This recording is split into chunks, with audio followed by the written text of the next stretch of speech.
Beneath the artificial tempests of the imperial palace lies a chamber where even the gods of humanity stand frozen in time. Rain, synthesized and eternal, falls upon stone continents with a rhythmic, mournful cadence. This is the Investiary, a labyrinthine amphitheatre submerged within the suffocating depths of terror. The air here is heavy with the dust of 10 millennia, breathing with the oppressive stillness of a crypt. It remains entirely undisturbed by the endless wars raging across the galaxy. Shadows stretch long and thick across the marble, untouched by the deafening roar of artillery or the screams of dying worlds. Here, silence is a physical weight, pressing down upon the souls of any who dare tread the sacred forbidden stone. The Cyclopean architecture perfectly reflects the supreme, ruthless pragmatism of the master of mankind. Vaulted ceilings rise so high they generate their own bruised, weeping clouds, raining sorrow upon a dead dream. Beneath this manufactured gloom, the monuments of the Primarchs maintain their endless vigil. Colossal figures of alabaster and adamantium tower into the artificial fog. Rogel Dawn stands resolute, his carved features unyielding as the fortress walls he so desperately defended. Further along the curve of the Grand Plaza, the stoic visage of Corvus Corax emerges from the twilight, his avian shadows cast in perpetual mourning.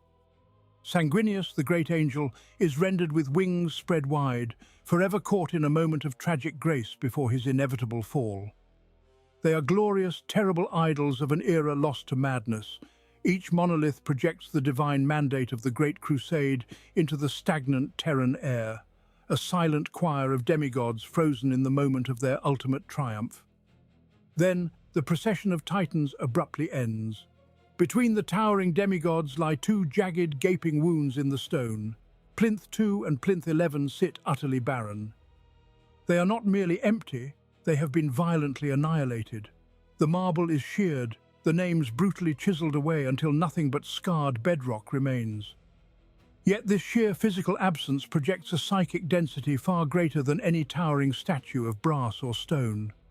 The void left by the forgotten and the purged screams into the silence. It is a deliberate, agonizing emptiness that gnaws at the very edges of reality. The eye expects to behold a god, but finds only the rusted aftermath of an execution. No records survive to name them, no banners bear their heraldry, and no tongue may whisper their deeds upon pain of immediate death. This ruined stone reveals the most terrifying truth of the Emperor's grand design. Within the Imperium, history is never objectively chronicled. It is ruthlessly curated through total destruction. Truth is a weapon wielded by the victor, and memory is a liability that must be purged by fire, blood, and decree. These shattered pedestals elevate the doctrine of Damnatio Memoriae from mere censorship to absolute, cosmic annihilation. To erase the son of the Emperor required more than bodily death. It demanded the systematic obliteration of his very existence from the timeline of the galaxy. The profound silence of the Investiary proves that what the master of mankind cannot control, he will simply erase from the fabric of reality itself. The yawning void on those pedestals waits, hungry and absolute, marking the first fatal crack in a golden empire built on forgotten sins.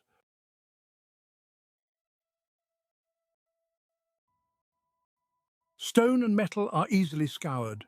The empty plinths within the imperial palace merely represent the outermost layer of a supreme violation.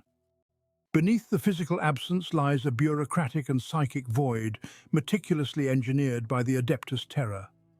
Ancient Terran empires practiced a primitive ritual known as Damnatio Memoriae, the total condemnation of memory. Offending rulers were struck from coinage and their faces chiselled from public frescoes.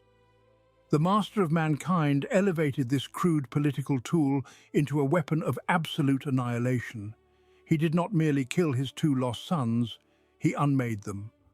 Mortal minds prefer to envision the emperor of mankind as a loving patriarch, a guiding star for a beset species. The truth is far colder. He was a calculating god architect, a creator willing to drown his own foundation in acid if a single irreparable flaw was detected. To the emperor, an imperfect tool was worse than useless. It was a threat to his grand design, a variable that had to be retroactively deleted from the equation of the universe. Erasing a being woven from his own genetic fabric required an enterprise of unimaginable horror. It demanded a holocaust of information across 1,000,000 worlds. The vast data vaults of the Mechanicum were purged with aggressive data phages and localized firestorms. Countless planetary archives burned in simultaneous orchestrated conflagrations that turned thousands of years of recorded history into ash. Logisticians and scribes who managed the labyrinthine supply chains for the two lost legions found their databanks wiped clean overnight, their lifeworks reduced to meaningless static. Then came the culling of the living. Millions of mortal remembrancers, iterators and picked capturers were systematically executed in the dark corners of the galaxy. Their only crime was witnessing the forgotten Primarchs in battle or preserving their voices in fragile audio logs. Whole planetary populations were subjected to localized psychic purges, their very cultures lobotomized to excise a single memory.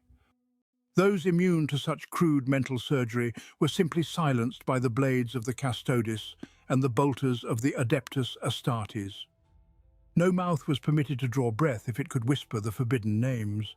Yet the material realm was only half the battlefield. A Primarch casts a tremendous blinding shadow in the warp. To complete the Damnatio Memoriae, the Emperor reached into the Immaterium itself. Astropathic choirs that had sung the praises of the lost legions were severed from the psychic network, their minds systematically burned out by telepathic sensors. The warp echoes of the two fallen demigods were smothered under a veil of imposed silence, a terrifying display of the Emperor's unchained power over the Sea of Souls. His greatest weapon against failure was not the executioner's axe, but the absolute crushing terror of total oblivion. This monumental effort worked flawlessly, leaving only a hollow ache in the collective soul of humanity. The modern Imperium knows nothing of the missing two, but the shadows still stretch backward, retreating into the radiant dawn of the Great Crusade.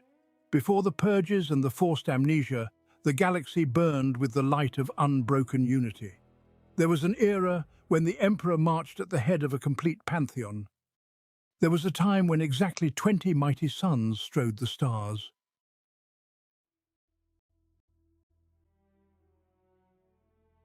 Golden light bathed the dawn of the Great Crusade, casting back the shadows of old night. The Emperor of mankind walked among his subjects not as a silent corpse upon a tortured throne, but as a living conqueror. His gaze pierced the galactic veil, and his mind conceived a flawless schematic for the salvation of the species. This was the grand design, an immaculate vision of conquest and enlightenment that demanded weapons of absolute perfection. 20 Space Marine legions were born from his boundless genius. In the deepest vaults of terror, 20 distinct genetic templates were sequenced to create a host that would inherit the stars. The number itself was no accident of science. In the esoteric numerology of the early Imperium, 20 represented a sacred and universal completeness. It was a perfectly balanced equation of war and governance, an interlocking circle of distinct martial philosophies designed to answer any threat the cosmos could offer. Each legion was a vital organ in the anatomy of a new galactic empire. Together, they formed an unbroken ring of transhuman might. At the absolute apex of these immense hosts stood the Primarchs. Do not mistake these beings for mere transhuman warlords or genetically uplifted generals. They were something far more terrifying and sublime. The Emperor reached into the roiling depths of the Immaterium and tore away fragments of raw, conceptual power. He took living warp entities, beings of pure psychic fire, and bound them within master-crafted cages of physical meat and bone. This was an unprecedented synthesis of esoteric sorcery and terrestrial science. Each Primarch was a localized storm of warp energy forced into the shape of a demigod, a singular aspect of the Emperor given breath, wrath, and absolute authority. A blinding, intoxicating optimism defined this golden age. The galaxy was not the grinding nightmare of attrition we know today, but a finite prize waiting to be claimed. Horus Lupercal laughed freely beneath the light of newly conquered suns, the brightest and most beloved star in a relentlessly ascendant sky. Leman Russ howled his unbridled joy into the freezing void, a loyal executioner carving a path of glorious triumph. Ferrus Manus wrought incredible engines of progress with his iron hands, forging a future that seemed utterly invincible. Their devotion was an absolute, unquestioned truth.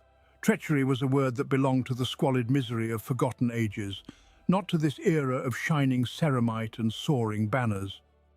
It was a glorious, fleeting dream where humanity stood united, radiating a confidence that bordered on the divine. Every perfect design harbors a breaking point, a hairline fracture waiting for the pressure of reality. Before the shadows lengthened across the galaxy, and long before the great betrayal shattered the dream forever, the legions marched outward in their unbroken totality. The pantheon was whole, the tapestry of 20 was fully woven. Among that flawless brotherhood marched a host entirely distinct from their peers, bearing a purpose that remains shrouded in enforced silence. Far from the guiding light of terror, beneath the cold glare of uncharted stars, the Second Legion began its unique crusade.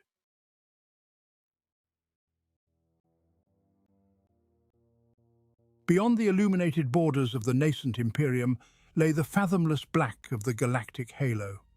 It was into these lightless abysses that the Second Legion marched.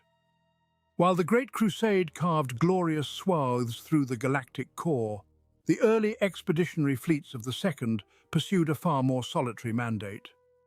Their compliance records, long preceding their ultimate erasure, speak of a force drawn to the absolute fringes of known space. They did not conquer shining empires of humanity to thunderous applause. Instead, they catalogued dead worlds and chased anomalies that terrified the Navi's nobility. The warriors of the Second were explorers of the dark, willingly isolating themselves from the grand tapestry of the Emperor's conquest. Their fleets ventured deep into regions where the light of the Astronomicon faded to a sickly glimmer. At the head of this isolated brotherhood stood a gene-sire steeped in mystery. Fragmentary archives suggest the second Primarch possessed a deeply contemplative mind, driven by an insatiable and dangerous curiosity. He looked upon the sprawling ruins of the galaxy not as battlefields to be dominated, but as ancient puzzles to be dissected. This severe intellectual rigor inevitably bred a creeping hubris. He sought answers in the deep shadows where even his immortal brothers dared not cast their gaze. His sons inherited this relentless pursuit of the unknown. They became scholars of the void, weaponizing esoteric sciences gleaned from the forgotten corners of the cosmos. They operated entirely outside the established martial doctrines of the Legiones Astartes. Surviving anecdotes from the era paint a chilling portrait of their demeanor. In the rare instances where their paths crossed with other expeditionary fleets, the warriors of the Second proved remarkably unnerving. They are referenced in the suppressed personal accounts of Fulgrim as being uniquely quiet. Where the Space Wolves boasted of their savage hunts and the Lunar Wolves celebrated their swift decapitation strikes, the Second offered only cold silence. They exhibited absolutely none of the martial boastfulness or fierce pride that characterized the other legions. Victory for them was never a matter of honor. It was simply a calculated acquisition of data and territory. Their clinical detachment disturbed their cousins, fostering a profound alienation from the wider brotherhood of the Space Marines. They were observers as much as they were conquerors, moving through campaigns with the dispassion of morticians analyzing a corpse. They fought their silent wars in the suffocating vacuum of the outer dark, disconnected from the bonds of fraternity that united Terra's greatest champions. The Second Legion existed as ghosts on the periphery, their victories uncelebrated and their esoteric discoveries locked away in vaults of impenetrable obsidian.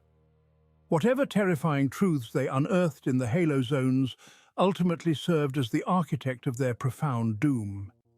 Yet they were not the only sons of the Emperor to fall into the abyss of unwritten history.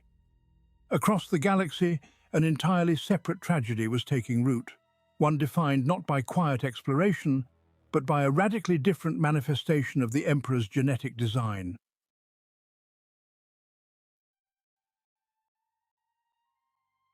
Where the Second Legion was defined by an icy and impenetrable distance, the 11th was consumed by a suffocating, visceral tragedy.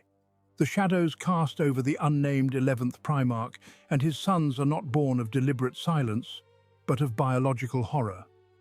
Whispers from the era of the first founding speak of a terror woven directly into their blood. Even as the first initiates took their oaths upon terror, the apothecaries recorded anomalies within the zygotes and progenoid glands of the 11th. This was no mere variance in temperament or martial doctrine. It was a fundamental cascading instability in the very tools of their ascension. The mechanics of gene seed degradation are a grim science, often marked by the slow failure of the mucranoid or the osmodula. Yet the affliction of the 11th defied standard anatomical decay. Unlike the tragic flesh change that would later ravage the Thousand Sons, the doom of the 11th was not a curse born of the immaterium. It was entirely physical, a terrifying deviation rooted so deeply in their genome that it bordered on the xenos. Cellular structures collapsed under the weight of their own augmented strength. Psychic vulnerabilities manifested not as uncontrolled sorcery, but as a severe neurological rot that left initiates hollowed out, their minds fracturing as their bodies mutated into agonizing, unsustainable forms. They were the true unforgiven of the Great Crusade, bearing a shameful doom long before the Dark Angels claimed that bitter mantle. Knowledge of their genetic rot drove the 11th Legion into a state of desperate, relentless zeal. They threw themselves into the most punishing war zones of the early expansion, seeking to outrun the clock ticking within their own veins. Every victory was a hollow defiance against a failing biology. The unnamed Primarch led his doomed sons with a frantic brilliance, orchestrating brutal compliance campaigns to prove their inherent worth to the Emperor. They bled on 100 forgotten worlds, offering their degrading bodies as a shield for the burgeoning Imperium. They fought not just the enemies of mankind, but the treason of their own flesh, knowing that each deployment might be the one where their genetics finally shattered completely. Their armor concealed the crumbling ruins of Astartes, who were rotting from the inside out, bound together only by spite and a tragic loyalty. Such catastrophic decay could not be hidden forever from the watchful gaze of terror. The Emperor had wrought the Adeptus Astartes to be perfect immortals, and the festering reality of the 11th Legion threatened the ideological purity of the entire Great Crusade. Someone had to measure the depths of this failure. Someone had to step into the dark and weigh the souls of the Primarchs against the flaws of their creation. The burden of this grim calculus fell upon the shoulders of the Emperor's closest confidant, the ancient regent known as Malcador.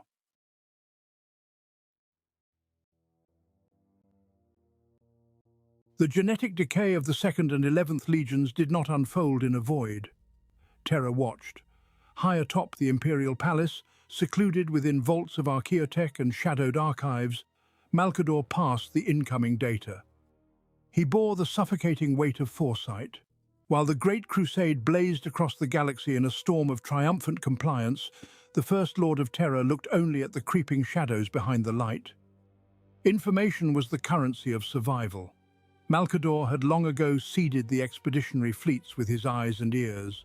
Remembrancers, astropaths, and iterators served as unwitting conduits, but beneath them lay a far more deliberate apparatus.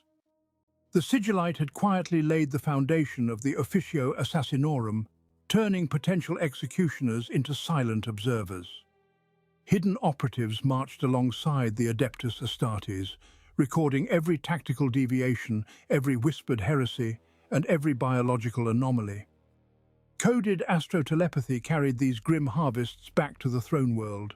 Cryptic missives detailed the unraveling of the 2nd and 11th.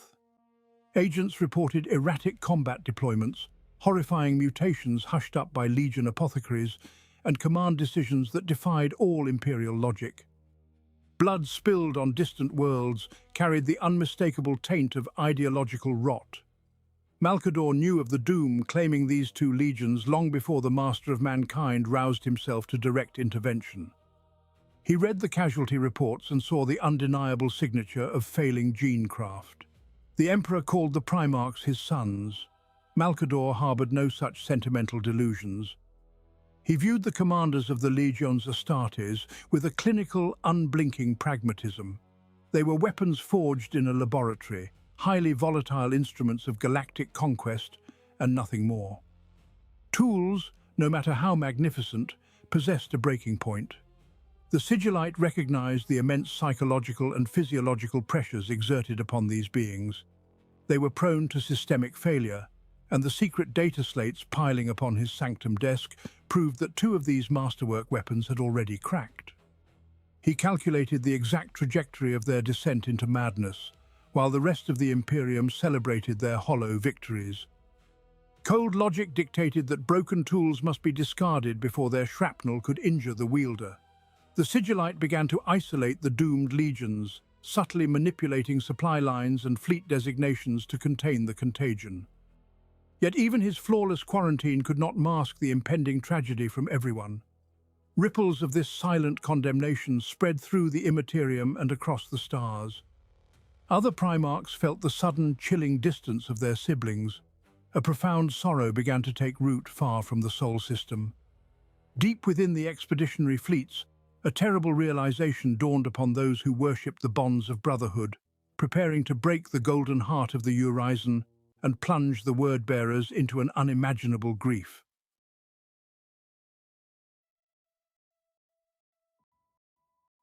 Where the Sigillite saw only numerical equations on a grand cosmic board, Lorgar Aurelian saw brothers. The master of the word-bearers possessed a soul too sensitive for the merciless machinery of the Great Crusade. He felt the universe in shades of profound reverence and agonizing grief. The erasure of the 2nd and 11th Legions fractured something fundamental within his golden heart. For Lorgar, the tragedy was not a pragmatic culling of weak links, but the shattered illusion of divine permanence. He realized that the Emperor did not view his demigod children as sacred. They were mortal tools. They could be broken. They could be swept away into the suffocating dark of historical oblivion. Beneath the heavy shadow of this revelation, the 17th Legion harboured a quiet and festering sorrow. Among the upper echelons of the word-bearers, murmurs of the forgotten were shared in hushed reverence. They recalled the lost in the quiet sanctums of their warships, refusing to let the flame of their memory be completely extinguished by imperial decree. Lorgar himself wept for the agonizing absences at the war councils. He looked upon the empty stone plinths where statues of his brothers once stood, and he felt the freezing breath of annihilation. The golden path of the Emperor was paved with the ash of his own offspring. This was a truth too monstrous for the Urazen to quietly accept. If the master of mankind could butcher his own blood and surgically excise their very existence from the galaxy, what paternal love actually existed within him? What loyalty did such a ruthless tyrant truly deserve? A seed of terrifying distrust took root in the fertile soil of Lorgar's despair. Long before the burning of Monarchia choked the skies of Kur with radioactive ash, the doom of the Lost Brothers taught Lorgar that his father was a being capable of supreme betrayal. The word-bearers learned that ideological deviation did not earn paternal correction. It earned obliteration. The Emperor's love was conditional, and his grace was a political lie. This hidden trauma slowly poisoned Lorgar's devotion from the inside out. It twisted his divine sorrow into a desperate, grasping search for universal truths and gods who would not arbitrarily annihilate their most devoted worshippers. He looked out into the cold stars and wondered which of the remaining Primarchs would be the next to face the wrath of a callous creator. He knew that somewhere out in the void, the Emperor possessed a living weapon forged explicitly for such a butchery. While Lorgar mourned the dead in his cloistered agony, another brother stood ever ready to silence anyone who dared to speak the forbidden names. The mournful tears of the golden sun would soon be answered by the brutal, unyielding howl of the executioner.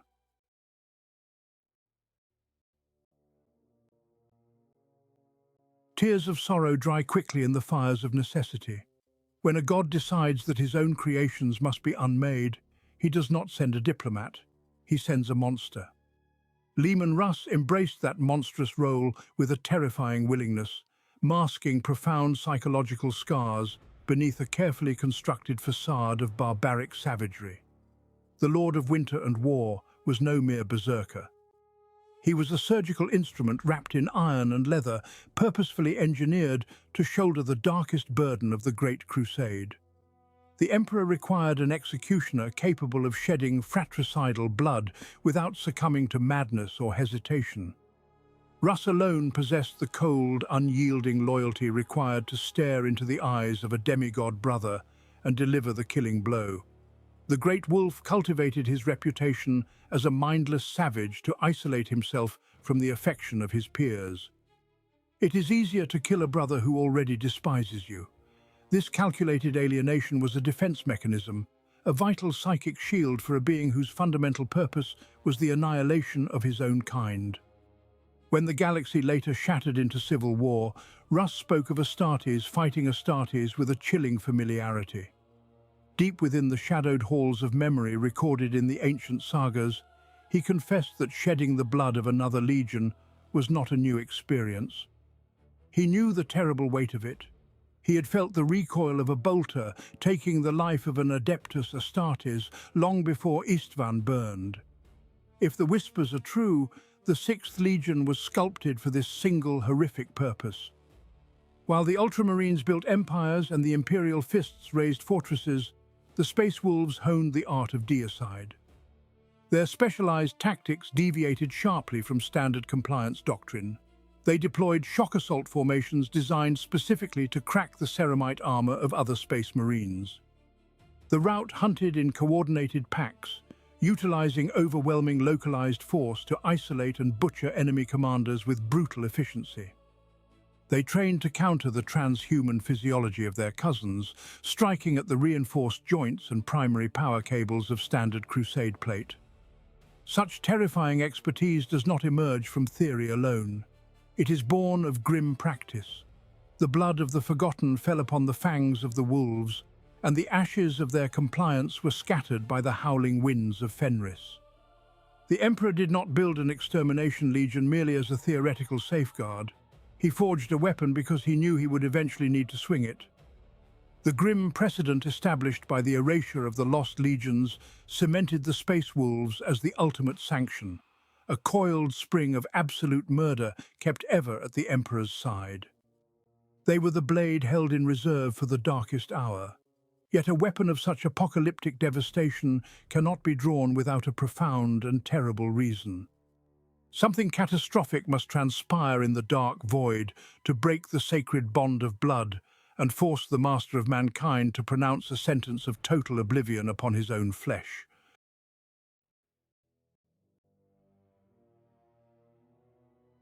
The galactic north has always harbored the most profound terrors of the void. Beyond the light of the Astronomicon lies the region known as the Halo Stars, a cold and desolate frontier where reality itself begins to fray. Dead stars and lightless nebulas choke this expanse, hiding ancient empires that survived the long night of the Age of Strife. It was here, in the freezing darkness at the edge of the galaxy, that the Great Crusade met its ultimate match.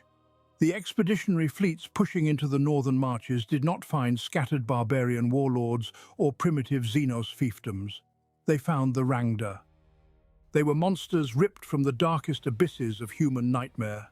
Vile cerebrore Xenos, the Rangda did not merely kill their victims, but consumed their minds, cracking open the skulls of Imperial soldiers to feast upon their living brains and steal their memories. Their forms were shifting, multi-limbed horrors of biomechanical supremacy, wielding weaponry that stripped the flesh from bones and psychic might that shattered the minds of sanctioned astropaths. Unlike the disparate Orc empires or the fleeing Eldari corsairs, the Rangda matched the Imperium of Man in scale, ferocity, and technological power. They possessed vast armadas of void leviathans and slave soldiers controlled by horrific neural collars, throwing the full weight of a galaxy-spanning empire against the advancing crusade.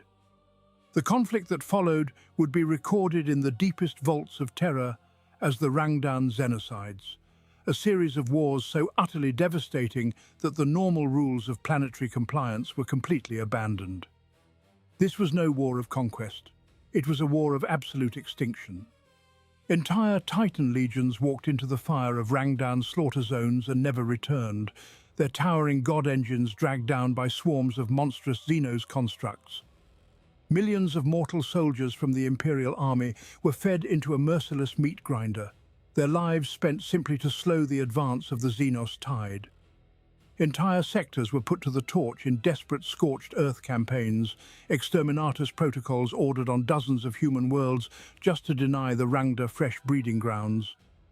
The sheer scale of the slaughter forced the Emperor to unleash the darkest weapons in his arsenal, calling upon his executioners to stem the tide. Yet even the ferocious space wolves and the sinister dark angels found themselves pushed to the absolute brink of annihilation. The front lines collapsed inward, threatening to expose the very heart of the Imperium to the Cerebror swarms. It became fiercely clear that conventional warfare, even waged by the Adeptus Astartes, was entirely insufficient to break the back of the Rangdan Empire. Victory required a commander who could embrace the apocalyptic nature of this theatre and wage a campaign of unprecedented, unspeakable devastation. Into this spiraling abyss of blood and shadow stepped the master of the Second Legion, tasked with breaking an enemy that had already brought the greatest armies of humanity to their knees.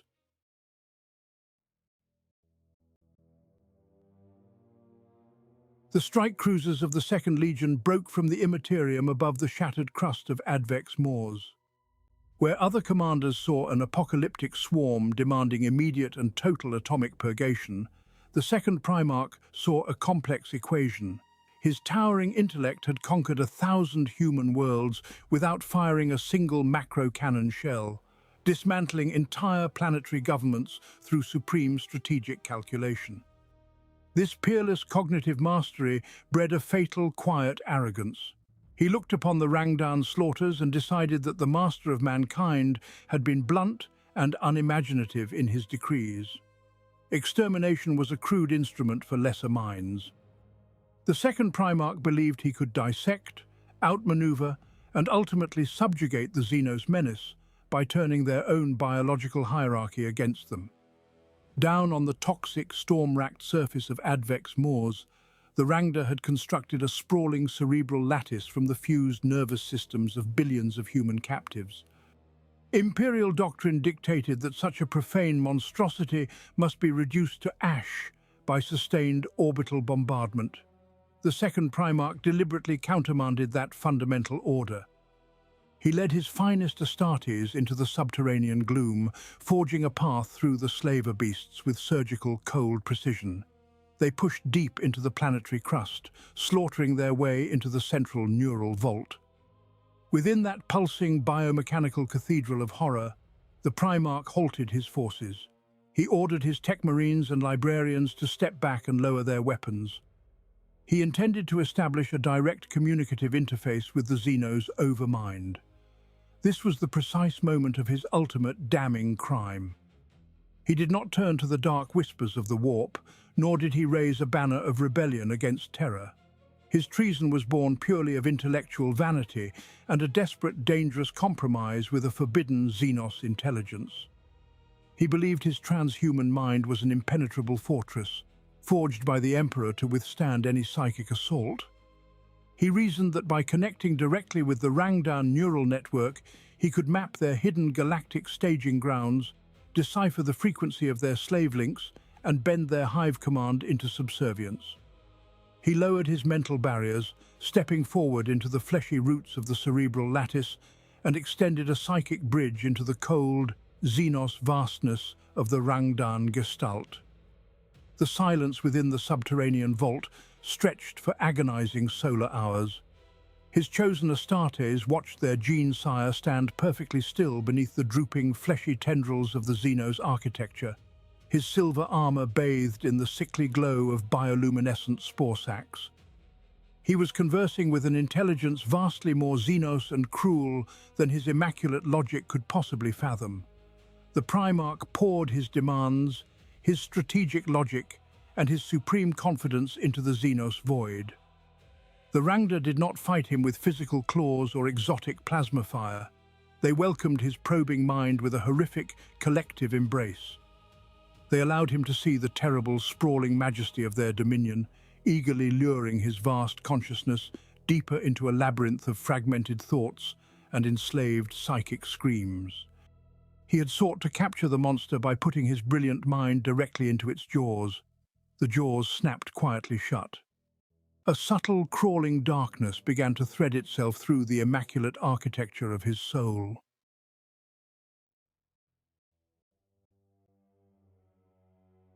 The sloth do not conquer through mere force of arms alone. They feast upon the mind, digesting the memories and autonomy of their prey to leave behind a hollow puppet bound to their vile collective. When the second Primarch stepped into the shadows of the Rangdan core, he met not a warrior's death, but the parasitic embrace of an unfathomable Xenos horror. Carrion lords composed of writhing necrotic worms bored into the flawless architecture of his transcendent brain. Neural parasitism inflicted upon a baseline mortal is a known atrocity, quickly reducing proud men to shambling flesh drones. Inflicted upon a genetic masterpiece crafted by the Emperor, it triggered a metaphysical catastrophe of apocalyptic proportions. A Primarch is no mere biological construct of flesh and bone. Beneath the gen-enhanced sinew, they are entities of immense localized warp stuff, souls woven from the fundamental fabric of the immaterium. When the sloth threaded their psychic taint into his cerebral cortex, the Xenos collective consciousness crashed headlong into the psychic hurricane of his demigod soul. The Xenos parasite did not simply obliterate his mind, it fundamentally merged with it. The second Primarch was violently reshaped into a host for a hive intellect utterly antithetical to human existence. His vast warp presence amplified the Xenos taint, twisting his majestic aura into a suffocating shroud of necrotic control. This created a terror far surpassing the familiar threat of battlefield execution. Death is a finality, a clean severing of the mortal coil that leaves honor intact.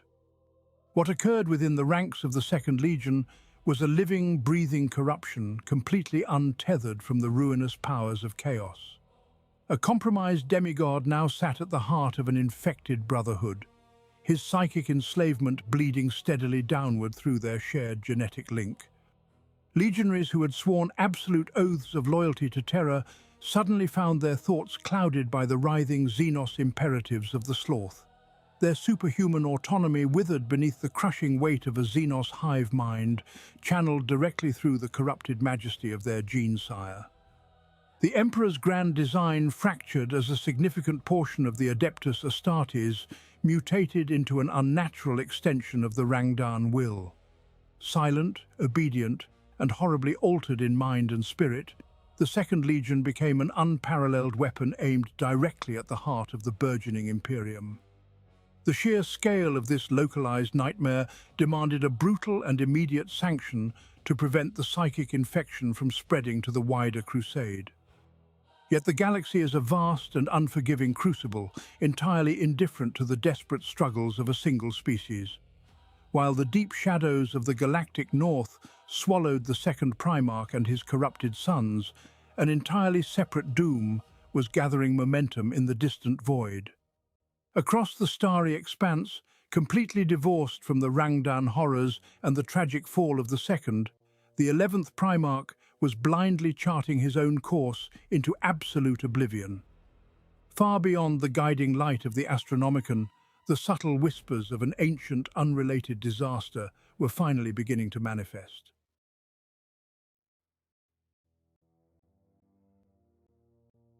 Light years away from the slaughter of the Rangdan xenocides, a different breed of doom claimed the 11th Legion. The 11th Primarch had driven his fleet into the uttermost depths of the Halo stars. This was a realm bereft of stellar warmth, shrouded in cosmic dust and the ruins of dead empires. His sons were explorers and seekers of hidden lore, pushed ever outward by their sire's insatiable hunger for the mysteries of the void. They sought the forgotten frontiers of the galaxy, unaware that some thresholds were never meant to be crossed. Deep within a nameless nebula, the expedition anchored above a rogue planet composed entirely of black, frictionless basalt. Vast geometrical chasms scarred the surface, descending into a subterranean labyrinth older than the stars themselves. The Primarch led his finest warriors into the suffocating dark. Deep within the crust, they breached a monolithic vault illuminated by the sickly green luminescence of trapped starlight. There, resting upon a dais of cold necrodermis, lay the artifact. It was a crystalline repository, an aeons-old biosepulchre pulsing with the stolen genetic echoes of 1 billion extinct species. When the Primarch laid his bare hands upon the stone, the repository awakened. A flood of ancient, cold intelligence violently breached his mind, unraveling the deepest secrets of biomechanical alchemy. The artifact did not merely show him the primordial origins of flesh, it held up a terrifying mirror to the Emperor's great work. The Primarch saw the fundamental architecture of the Adeptus Astartes project laid bare, realizing with blinding horror the abyssal, warp-spawned pacts upon which his own gene seed was truly forged. His absolute faith in the master of mankind shattered in an instant. The revelation was not merely psychological. The psychic resonance of the Xenos Vault interacted disastrously with the unstable genetic matrix of the 11th Legion. A rapid, catastrophic mutation cascaded through the Primarch's flesh. Bone cracked and reformed into impossible angles as his divine biology collapsed under the weight of the ancient contagion. The curse travelled through the invisible sympathetic bonds connecting the sire to his sons. Across the planet and the orbiting fleet, Astartes fell to the decking in agony. Their armoured forms twisted into monstrous, unrecognizable shapes. Sanity evaporated, replaced by a feral, nihilistic madness born of total disillusionment. The proud explorers devolved into nightmarish abominations, their purpose utterly corrupted by a truth they lacked the spiritual armor to withstand. Word of this apocalyptic transformation rippled through the warp, reaching the astropathic choirs of terror, just as reports of the Second Legion's monstrous infection arrived from the Rangdan front. The nightmare was absolute. The Imperium was suddenly paralyzed by an impossible reality. 2 Primarchs and their mighty legions had fallen simultaneously. One was consumed by external Xenos parasitism, the other destroyed by internal biological corruption and shattered faith. The Great Crusade found itself bleeding from 2 fatal wounds, as a pair of its most powerful armies transformed into the very existential terrors they were built to destroy.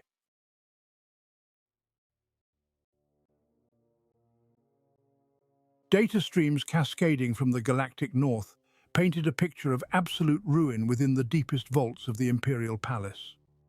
The Master of Mankind reviewed the encrypted astropathic reports, detailing the simultaneous fall of the 2nd and 11th Legions. There was no weeping in the silent chambers. The carefully maintained facade of the loving father evaporated instantly, replaced by the chilling, inhuman pragmatism of an immortal warlord facing a terminal equation. Flesh of his own flesh had been irreparably compromised. 2 demigods, painstakingly crafted in his subterranean laboratories to conquer the stars, had failed in the most catastrophic manner imaginable. Rebellion is a simple matter of misaligned loyalty. When an army raises its banners in defiance, it invites a proportional response of bolter and blade. Traitors can be fought in the open, their ideologies countered by the righteous fury of loyalists, and their fortress worlds burned as a visible warning to others.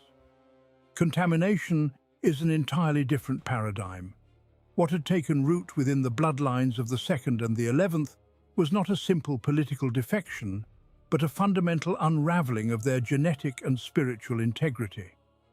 Xenos domination had bypassed their superhuman resilience, rewriting the mental architecture and biological codes that defined them as Adeptus Astartes. Such an infection cannot be merely defeated on the battlefield.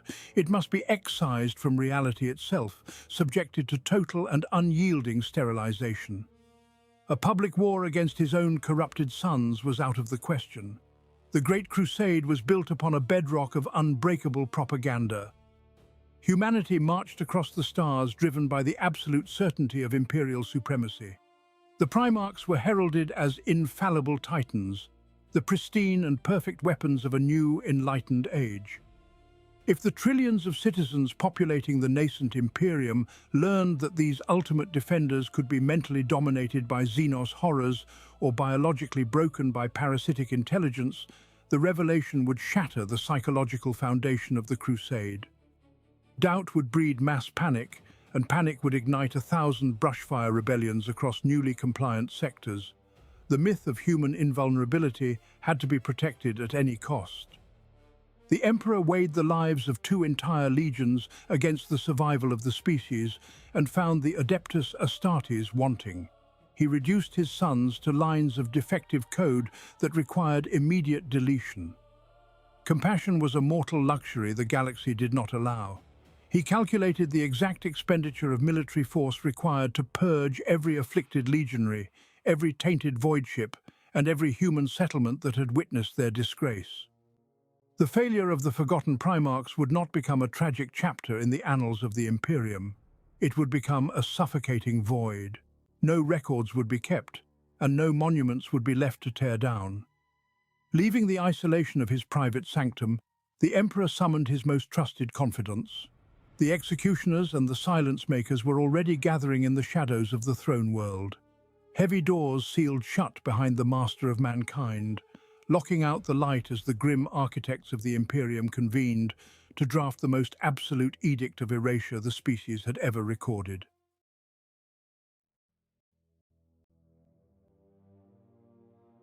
According to accounts that survive only as redacted fragments, deep beneath the Imperial Palace, the First Council of Silence convened in a chamber shielded from both the physical and the immaterial realms. The Master of Mankind and his regent, Malcador, summoned only 2 of their most trusted sons. Rogel Dawn of the Imperial Fists and Primarch Guilliman of the Ultramarines stood before their creator, summoned not for a council of war, but for a trial of existence. The air grew heavy as the Emperor laid bare the truth of the broken legions. The second was deeply corrupted, stained by a flaw so fundamental that it threatened the very fabric of the Great Crusade. Shock paralyzed the 2 loyal Primarchs. These beings of godlike intellect and martial supremacy struggled to process the concept of irredeemable failure within their own bloodline. Primarch Guilliman spoke first, his mind a flawless engine of logic.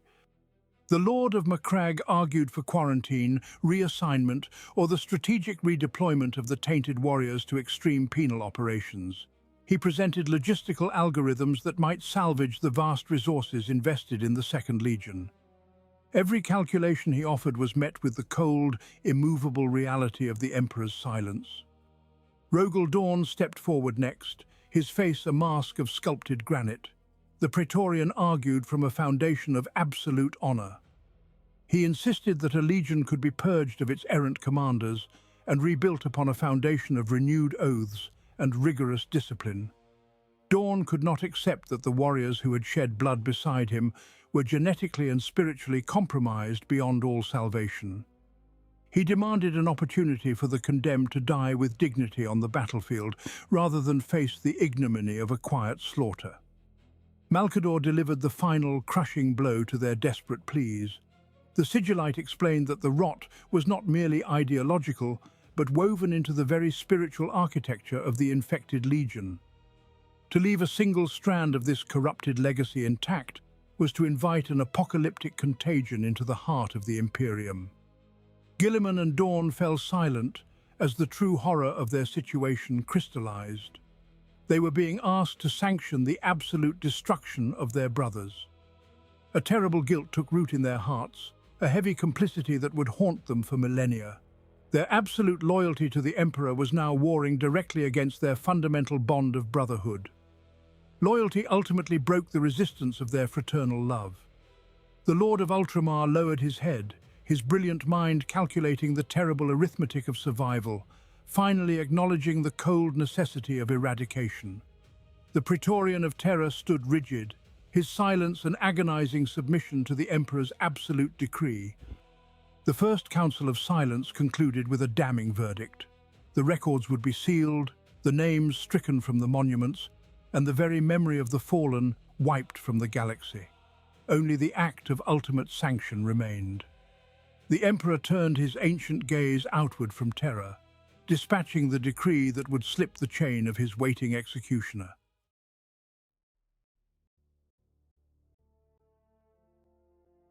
The command of the Master of Mankind echoed through the astropathic relays not as a mandate of conquest, but as a death warrant. Above the doomed skies of the Second Legion homeworld, the fabric of the Immaterium tore open in absolute silence. A vast armada of slate-grey void ships slipped from the warp into real space, their hulls scarred by the ice of Fenris and the fury of 100 crusades. Deep within the armoured bellies of these strike cruisers, ancient dreadnoughts stirred from their cryogenic slumber. Their mechanical lungs vented vapour into the freezing lumens, as a collective metallic howl resonated through the launch bays. The rout had been uncaged. Leman Russ stood upon the command deck of the Hrafnkel, his golden armour reflecting the dying light of the local star. The directives passed down from Terra were stark and unyielding. There would be no emissaries sent to the surface. There would be no parley, no quarter given, and no prisoners taken. The mandate was absolute sterilization. Every fortress was to be levelled, every databank purged, and every son of the second Primarch put to the sword. They were not there to bring a straying world back into compliance, but to erase a tragedy from the annals of human history entirely. Long before the nightmare of the Horus heresy shattered the myth of space marine invulnerability, the very concept of Astartes fighting Astartes was an unthinkable blasphemy. The Legiones Astartes were the ultimate brotherhood, forged to conquer the galaxy, not to tear out each other's throats. The tactical reality of this fratricide was a sudden, visceral horror. These warriors knew every biological enhancement, every doctrinal stratagem, and every physical weakness of their foes. Mass-reactive bolter rounds designed to burst the armoured hides of monstrous Xenos were now turned against standard-issue Crusade armour. The thunder of armour-piercing munitions shattering Imperial ceramite created a horrifying symphony of brother butchering brother. Transhuman physiology, built to withstand the deadliest environments in the void, was violently dismantled by weapons forged in the exact same Martian macro-forges. Drop pods rained down upon the planetary surface like meteors of retribution. The Space Wolves did not deploy in the disciplined, overlapping defensive formations favoured by other legions.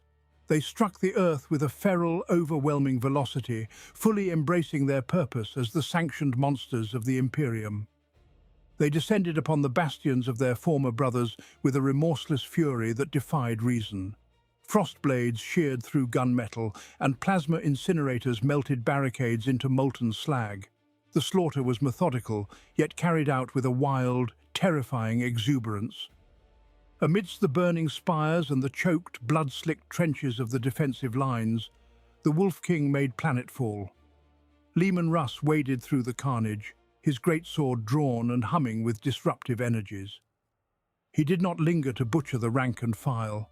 His golden gaze was fixed solely on the central citadel, where a dark and twisting aura pulsed against the encroaching devastation. He marched inexorably through the ashes of a dying legion, seeking the very heart of the corruption. The executioner had come for his wayward brother.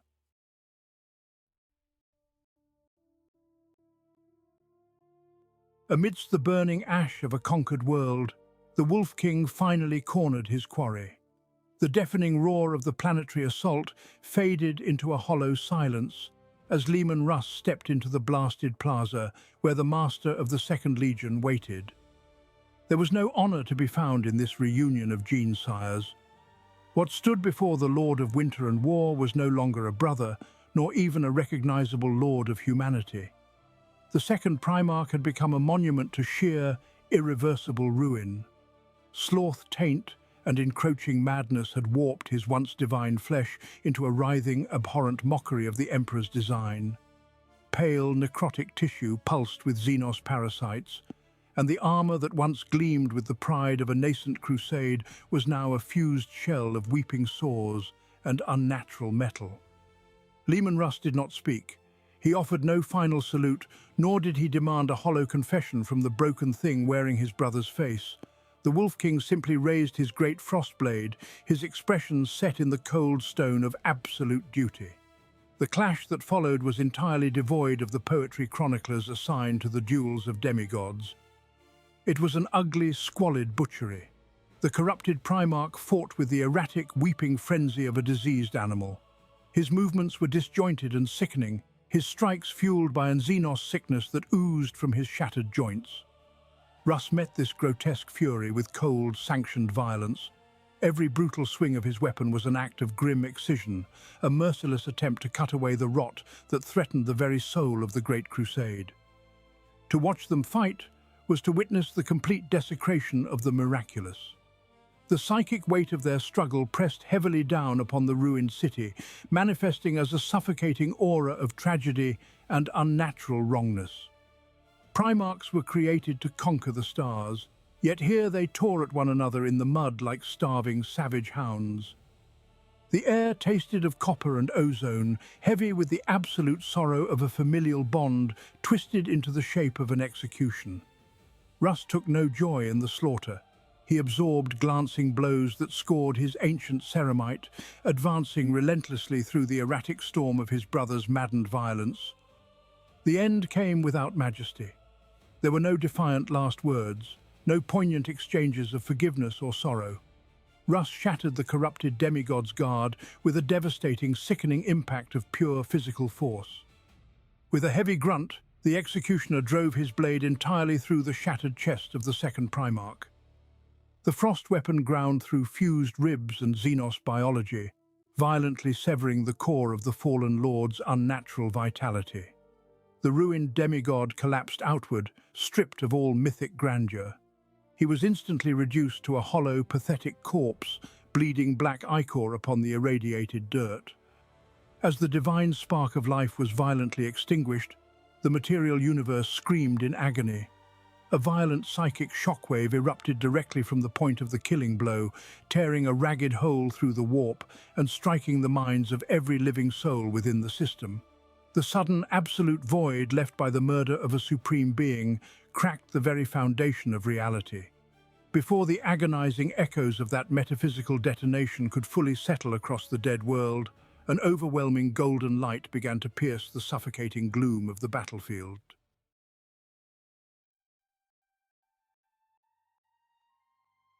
The physical shell of the second Primarch collapsed upon the ash of a forgotten world. Yet the cessation of a demigod's mortal heart is merely the prelude to a far greater cataclysm. A Primarch is no simple accumulation of gene-crafted flesh and transhuman bone. He is a vast entity of the immaterium, a radiant soul bound into physical form by the unparalleled alchemy of terror. When that localized anchor is violently severed, the resulting energy does not quietly dissipate into the ether. It ruptures outward with the force of a dying star. As the killing blow landed, the soul of the fallen sun detonated within the churning depths of the Empyrean. This was a psychic death cry of unimaginable magnitude. It unleashed a blinding shockwave of raw agony that threatened to tear violently across the dimensional veil. Left unbound, that warp scream would have illuminated the entire galaxy in a flash of unmistakable horror. Every astropath from the segmentum solar to the halo stars would have fallen to their knees, bleeding from their eyes. Every navigator would have felt the shuddering impact in the currents of the warp. Worse still, every predatory intelligence and demonic parasite lurking within the deep warp would have tasted the undeniable flavor of murdered royalty. The great conspiracy of silence would have been shattered in an instant. Far from the site of the execution, entombed deep within the subterranean vaults of terror, the master of mankind felt the severing of the thread. He did not mourn. He acted. Across the unfathomable gulf of interstellar space, the Emperor projected his consciousness directly into the raging tides of the immaterium. His psychic presence manifested as a blazing, merciless sun of pure will. Where the death throes of his son sought to echo through eternity, the Emperor brought down the crushing weight of his godlike dominion. He reached into the immaterial tempest and wrapped his psychic might entirely around the shrieking soul echo. He squeezed. With terrifying precision and absolute ruthlessness, the Emperor suffocated the warp scream before it could breach the upper layers of the etheric realm. He physically dismantled the psychic resonance of his own creation. He tore apart the spiritual remnants, grinding the essence of the second into dust until nothing remained but a localized disturbance that quickly dissolved into the background radiation of the warp. This was an act of supreme psychic violence, a terrifying display of control that eclipsed the destruction of entire fleets. It demonstrated not merely the incomprehensible scale of the Emperor's power, but the chilling depths of his pragmatism. He murdered the memory of his son within the spiritual realm, just as thoroughly as his executioners had murdered the flesh in the material universe. Through his direct intervention, the galaxy remained utterly blind to the atrocity. No mourning bells tolled, no astropathic choirs screamed in sympathetic agony. There was only an absolute manufactured silence. The legacy of the second Primarch had been cleanly cauterized from existence, yet the dark machinery of the Emperor's grand purge had not yet completed its grim rotation. While the psychic ashes of the second settled into oblivion, the unforgiving gaze of the Imperium turned toward another broken thread in the grand tapestry. The doom of the second was sealed, but the tragedy of the 11th was only just beginning.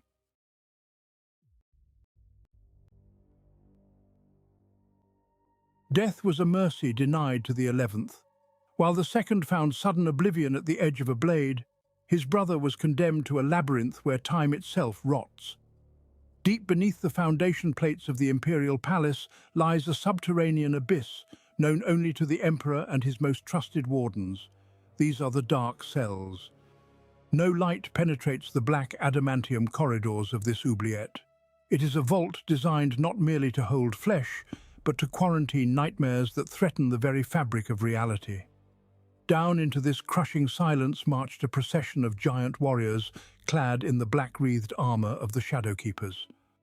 These elite custodes did not speak a single word as they dragged their burden into the depths. Chained in heavy runic iron and auramite fetters, the 11th Primarch was hauled like a rabid beast. He was no longer a warlord, nor a son of the Emperor, but a shrieking ruin. Unnatural mutations writhed across his once perfect physique, his flesh bubbling with warp-spawned anomalies, his mind shattered into a jagged kaleidoscope of madness. He fought the chains with the dying strength of a demigod, his incoherent roars swallowed entirely by the absolute dark of the descending shafts. Execution would have been the simpler path. Yet the master of mankind stayed the executioner hand for reasons born of cold and unyielding necessity. The 11th possessed a profound, malignant tether to the immaterium. To sever his mortal coil might have triggered a catastrophic psychic detonation, tearing a warp rift directly beneath the throne world itself. Furthermore, the Emperor required a living specimen of this ultimate failure. The corruptions riddling the 11th held vital, terrible genetic data. By keeping the anomaly alive in perpetual agonizing restraint, the Emperor could study the flaw, ensuring such a catastrophic unraveling would never again afflict his remaining sons. The Shadowkeepers forced him into a Stygian vault sealed behind blast doors thick enough to withstand orbital bombardment. Runes of denial flared blinding white as the heavy locks engaged, screaming against the psychic pressure emanating from the prisoner. Inside that absolute blackness, the 11th Primarch was stripped of his name, his glory, and his history. He became merely Subject 11. There he would remain for thousands of years, a forgotten god buried alive under miles of stone and gold. The wardens ascended back to the surface, leaving the horrors of the deep behind. The Primarchs of the 2nd and 11th were gone, their records burned and their monuments ground to dust. Yet their obliteration created a massive, immediate crisis. Waiting in the void above Terra and scattered across the Crusade fleets were tens of thousands of Adeptus Astartes. These warriors wore the colors of the erased legions, their gene seed drawn from forbidden bloodlines, their loyalty absolute but suddenly anchorless. The Imperium faced a profound and dangerous logistical conundrum, regarding the fate of these uncorrupted, orphaned transhumans.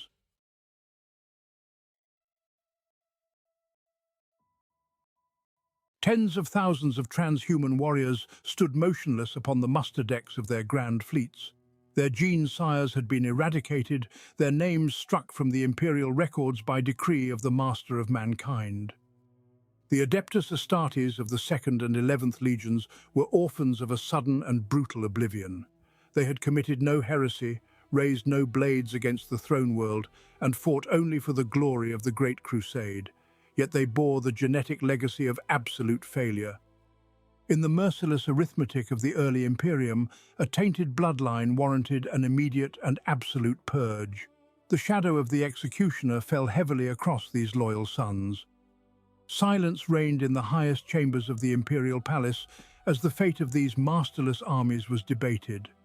Annihilation seemed the only acceptable resolution in a galaxy utterly intolerant of spiritual or genetic contamination. Two titans of the Great Crusade moved to intercede before the death warrant could be sealed. Rogel Dawn of the Imperial Fists and Primarch Guilliman of the Ultramarines stood before their father to shield their innocent nephews from the axe. Such a defense defied the very paranoid foundations of the emergent Imperium. Dawn brought the heavy weight of martial honor to the dais, arguing with stony conviction that punishment could only follow treason, not precede it. Guilliman applied the cold iron of logistics and unyielding pragmatism. The Master of Macragge saw an unforgivable waste in the slaughter of highly trained, uncorrupted legionaries who could still shed blood for the Emperor. They demanded mercy in an era that viewed compassion as a fatal weakness. The sins of the sire, they argued, must never condemn the loyal sons. These orphaned warriors had bled on 100 Xenos worlds to build the very empire that now threatened to cast them into the fire. Their biological coding remained unbroken, even if their fathers had fallen into unutterable ruin. To butcher willing subjects would not merely be unjust, it would be an act of supreme and foolish inefficiency. Guilliman envisioned these thousands of seasoned veterans quietly absorbed into the swelling ranks of his own ultramarines, their heraldry painted over, their shameful origins buried forever beneath new oaths of brotherhood. The Emperor listened to the desperate counsel of his two most reliable commanders. A fragile and rare concession was granted within the suffocating darkness of imperial justice. The orphaned legions would not face the bolter and the blade. They would live, but their survival required a sacrifice of identity so profound it would permanently scar the soul. Mercy necessitated absolute and unbreakable secrecy. To integrate these forgotten thousands without exposing the dreadful truth of their origins, the very fabric of their history had to be unwritten. The minds of the Primarchs, the surviving sons, and every living witness to the tragedy would need to be scoured clean by a terrifying application of raw psychic power.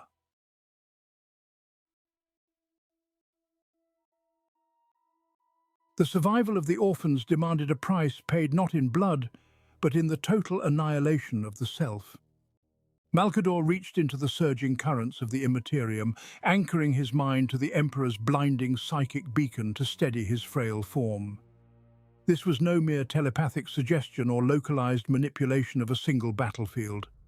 Operating on a galactic scale, the Regent of Terror orchestrated a synchronized cognitive surgical strike across millions of transhuman minds. Imperial telepathy of this magnitude requires a brutal weaponization of the warp, projecting a resonant frequency that violently overrides the organic neural pathways of the brain. To alter the memory of a single Adeptus Astartes is to break a mental fortress reinforced by rigorous psycho-indoctrination. To wipe the minds of millions simultaneously requires a telepathic shockwave that risks ripping the user's soul apart. Malcador pushed his ancient body to the absolute precipice of death, channeling a tempest of raw warp energy to fracture the mental defenses of demigods and super-soldiers alike.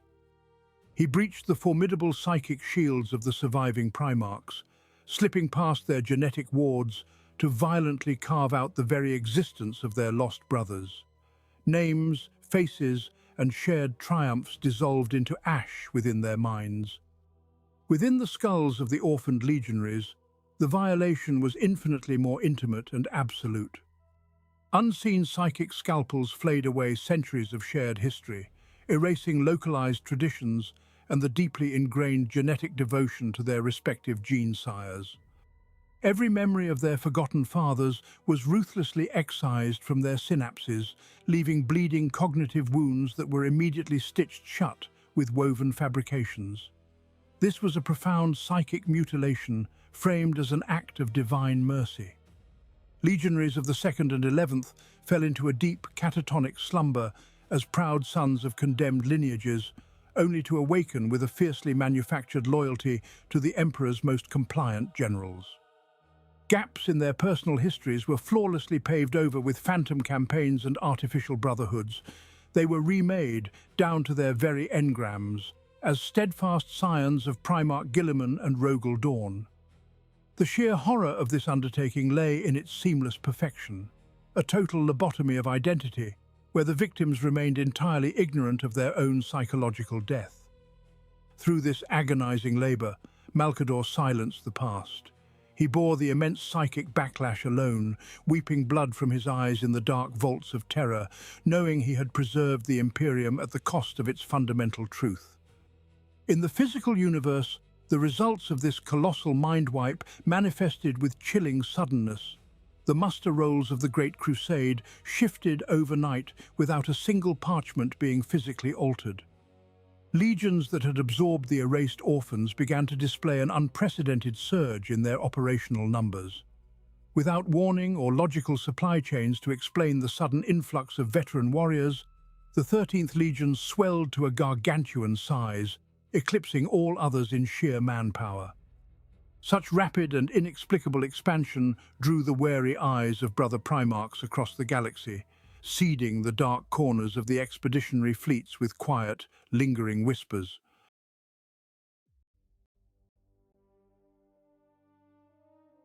Ceramite, stripped of its past, bore the deep blue of Macragge.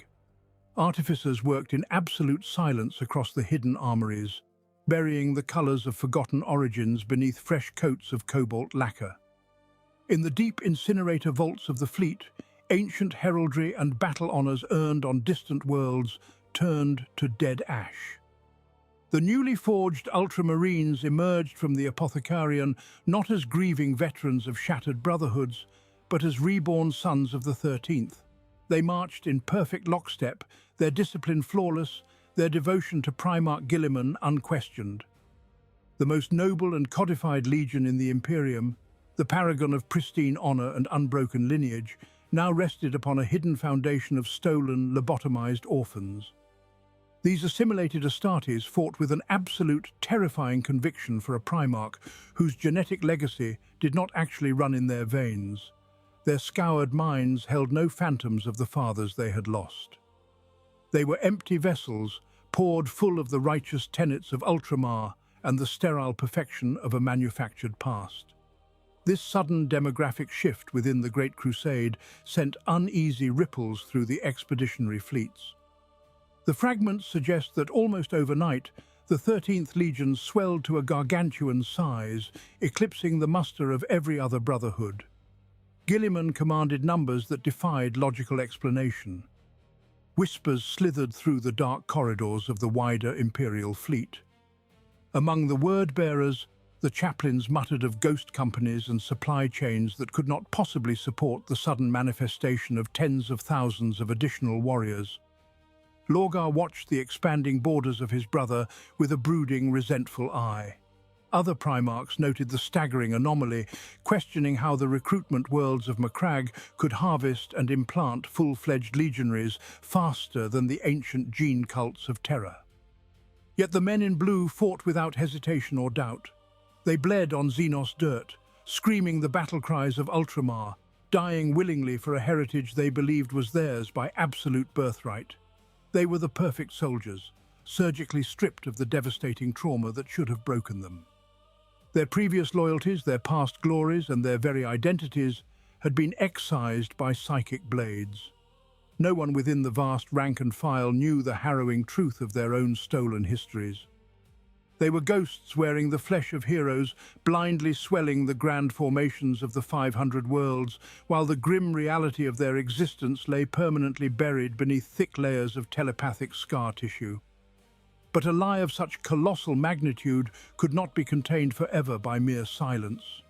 The sheer scale of this unnatural expansion bled out into the void, slowly reaching the ears of those who commanded the highest echelons of the Imperium. Discrepancies in data logs, hidden tithe records, and encrypted astropathic echoes painted a picture that demanded scrutiny. The cold mathematics of the Crusade simply did not align. Far from the glowing, prosperous realm of Ultramar, the pieces of this dark puzzle began to fall into place. The truth of the erasure found its way into the hands of the one son who held the unquestioned authority to demand an accounting from any Primarch.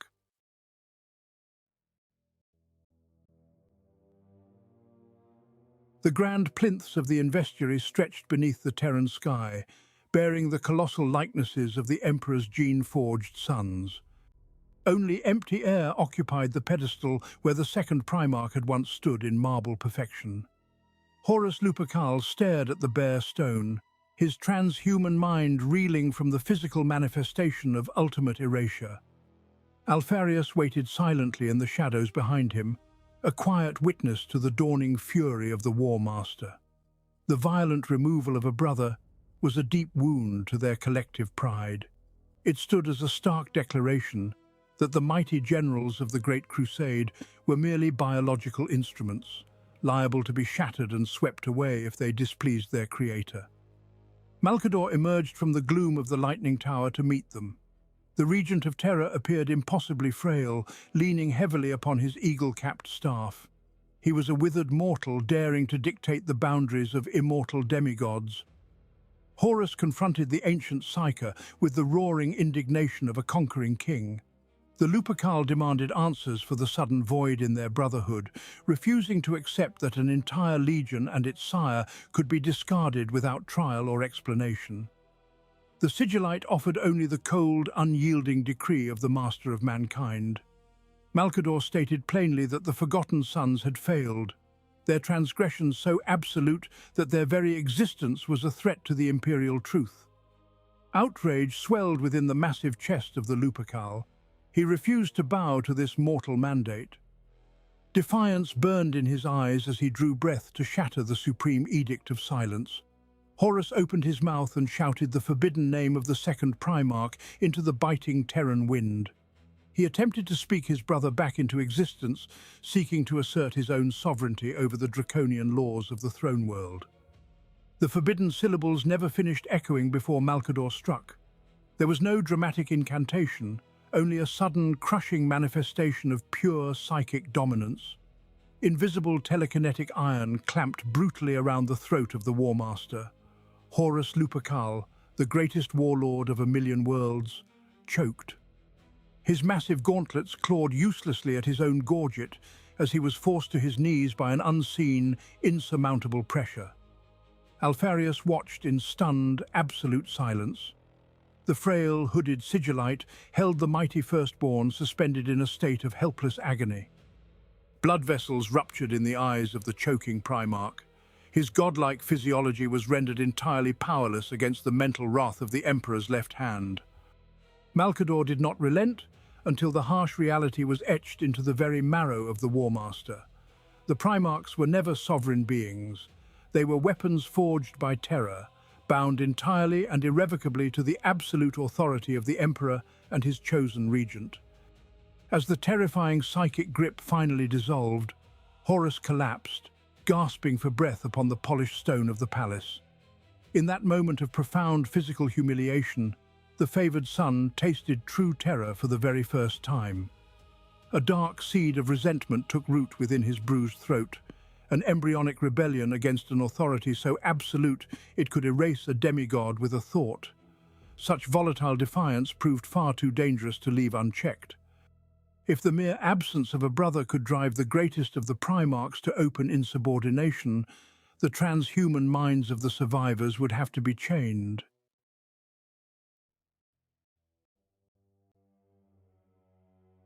Horus met the silence of the emperor with violence, perceiving the erasure of his brothers as an unbearable slight against his own pride. The loyal sons of the Imperium required a far more delicate subjugation. Deep within the besieged imperial palace, beneath the shadow of a war that was tearing the galaxy apart, Rangdan confronted Malcador. The Praetorian of Terror stood before the blank plinths where the statues of the 2nd and 11th should have rested, demanding answers. His unyielding mind chafed against a profound, agonizing emptiness he could sense but not articulate. Malcador did not fight the furious Primarch. Instead, the ancient Psyker reached out and temporarily dissolved the intricate psychic architecture he had woven into the mind of the Imperial Fist's gene-sire centuries before. The veil tore open. Decades of meticulously suppressed memories flooded back into the consciousness of Rangdan. The Primarch did not merely witness a historical record of failure or tragic genetic deviation. He experienced a sudden, crushing apocalypse of total clarity. The unvarnished truth of the Forgotten Brothers was laid bare in all its horrifying magnitude. Dawn realized instantly that the memory wipe was never a punitive measure designed to erase the shame of the fallen. It was a desperate, essential firewall constructed to preserve the sanity of the faithful. In that fleeting moment of unrestricted recall, the unparalleled strategic genius of the Praetorian calculated the impossible variables of the Horus heresy. He factored the 2nd and 11th Primarchs back into the sprawling equation of the galactic civil war. The mathematical conclusions struck him with the force of a physical blow. Had those two obscure demigods remained in the material universe to take a side in the conflict, the Imperium of Man would have already fallen. Their mere presence would have tipped the scales into immediate, irrecoverable ruin.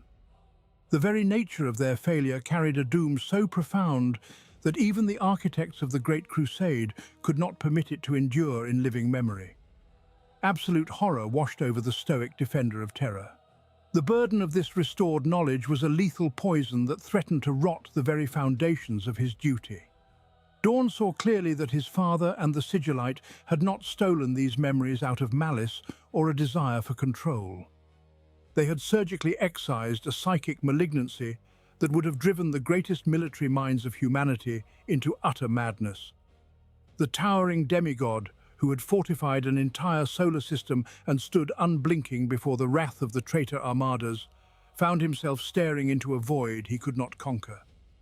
He could not bear the weight of it. Rangdan, the immovable stone of the Imperium, lowered his head and actively begged Malcador to restore the psychic block. He asked for his own shackles to be locked back into place. The Praetorian willingly chose absolute ignorance over a truth that would shatter his capacity to wage war. Malcador obliged the broken sun, weaving the psychic seal shut once more.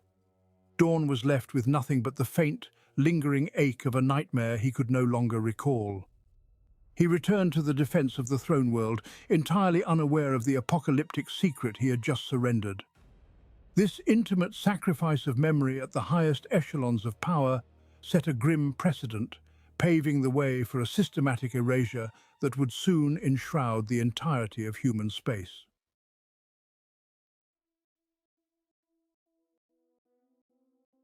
The psychic shroud settled over the minds of the Primarchs, leaving a manufactured void where brotherhood once thrived. With the demigods pacified by psychic obfuscation, the faceless bureaucracy of the Adeptus Terra unleashed a galaxy-wide campaign of historical genocide. Mind wipes alone could not secure the grand lie. Material reality required a purge of unprecedented scale, an eradication of truth so absolute it birthed the brutal methodologies of an inquisition that did not yet officially exist. Compliance records, battle honors, and planetary tithes were targeted with surgical malice. Blind algorithmic servitors scrubbed the monumental plinths of the imperial palace, grinding away the names of fallen heroes with abrasive wheels until only smooth, anonymous marble remained. Armored kill teams descended upon the vast scriptoriums of terror and the greater Sol system.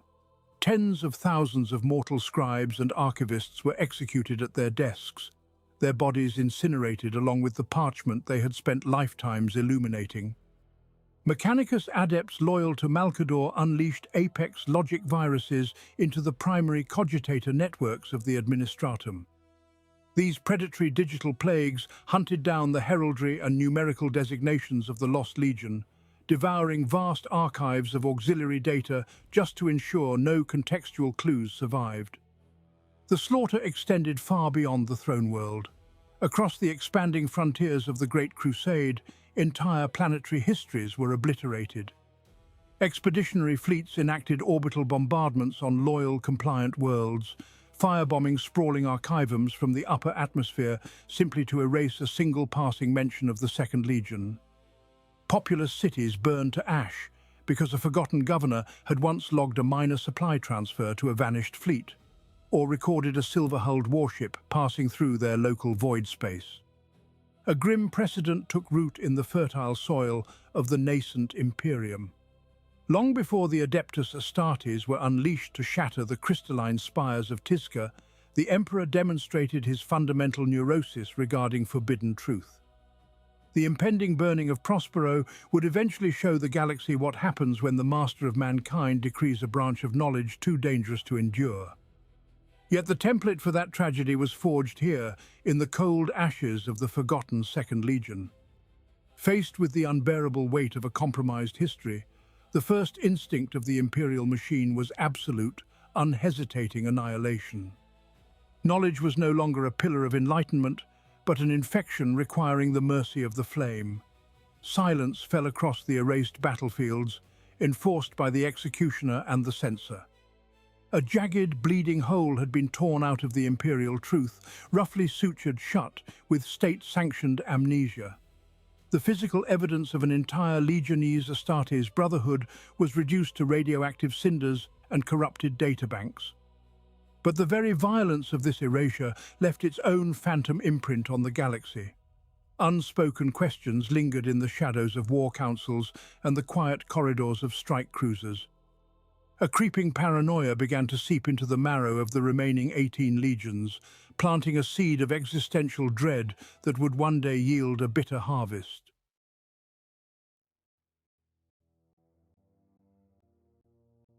Silence proved a far deadlier poison than any whispered rumor. 2 empty plinths stood in the grand amphitheaters of the Imperium, casting long and invisible shadows over the surviving 18 Primarchs. These vacant pedestals were not monuments to fallen heroes, but open graves waiting for the next failure. Every time the demigods of the Great Crusade gathered, they were forced to look upon the physical manifestation of their own expendability. The Emperor had delivered a silent and chilling ultimatum through the erasure of the Second and 11th. Fail, and you will not just die, you will never have existed. Your victories will be given to others, your sons will be bled into the ranks of your rivals, and your very name will be scoured from the slate of reality. This existential dread became the crucible in which the Brotherhood fractured. Each Primarch processed the terror of absolute unmaking in his own catastrophic way. Magnus the Red armoured himself in blinding arrogance. The Crimson King convinced himself that his unparalleled intellect and mastery of the Immaterium made him indispensable. He believed he was too vital and too deeply woven into the grand design of the Emperor to ever suffer the fate of the Forgotten. This hubris blinded him to the very boundaries that had condemned his lost brothers. Mortarion twisted that same fear into a suffocating and bitter resentment. The Pale King of the Death Guard already harboured deep suspicions of his creator. The silence of the erased legions confirmed his darkest theory. The Master of Mankind was no loving father, but a ruthless tyrant who would extinguish his sons the moment they ceased to be useful tools. Every world Mortarion conquered was tainted by the belief that he marched under the banner of a supreme hypocrite, a despot waiting to lower the axe. For Perturabo, the threat of erasure manifested as a relentless and paranoid exhaustion. The Lord of Iron looked upon the empty plinths and saw his own neck resting on the chopping block. Driven by a desperate need to prove his irreplaceability, he hurled the Iron Warriors into the most grueling and thankless wars of the galaxy. He broke his legion and himself against the hardest fortresses, convinced that only unflinching obedience and brutal efficiency could stave off the oblivion dictated by the Emperor. His paranoia became a doomed prophecy of isolation and bitterness. One persistent theory holds that the annihilation of the Second and 11th was among the deepest psychological catalysts of the Horus heresy. It shattered the illusion of a sacred and eternal bond between creator and creation. The surviving demigods realized they were not immortal suns, but mere functions in a galactic equation, easily deleted if their variables shifted. This shared trauma festered in the dark corners of their minds, slowly corroding their loyalty over decades of unceasing bloodshed. When the shadows finally lengthened across the galaxy, the architects of the impending rebellion would find this lingering dread waiting to be forged into the ultimate weapon.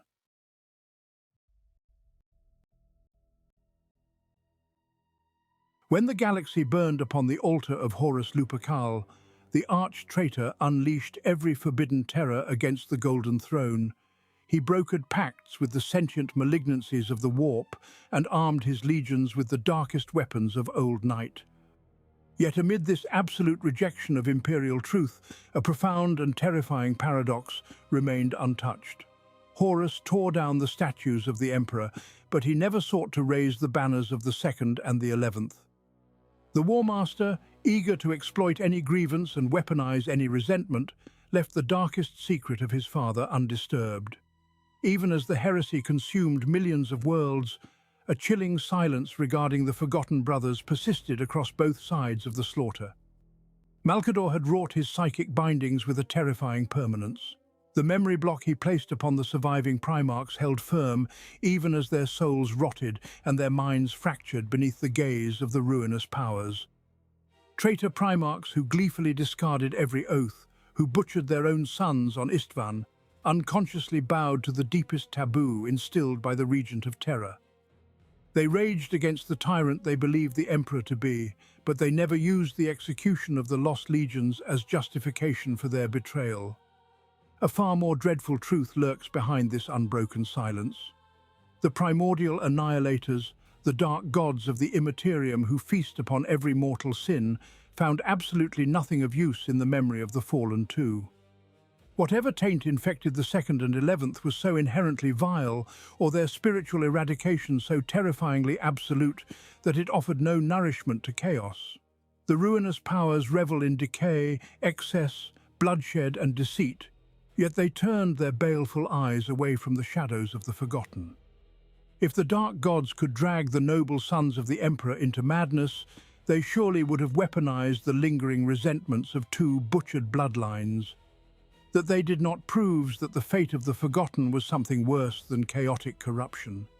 Their erasure was a void so complete it left no echo in the warp. Horus stood at the precipice of absolute damnation and threw himself into the abyss, yet he recoiled from the memory of the lost. His rebellion tore the veil between reality and the immaterium, drowning entire sectors in demonic incursions. In all his spite, he never once spoke their names to rally his brothers or damn his father. The complete absence of the lost legions from the great betrayal reveals a terror so absolute it bound traitor and loyalist alike in a shared, unspoken dread. This silence survived the death of the War Master and the shattering of the dream of unity. When the fires of the rebellion finally died into embers, the surviving Lords of Terror looked upon a ruined galaxy and prepared to forge a new reality from the ashes.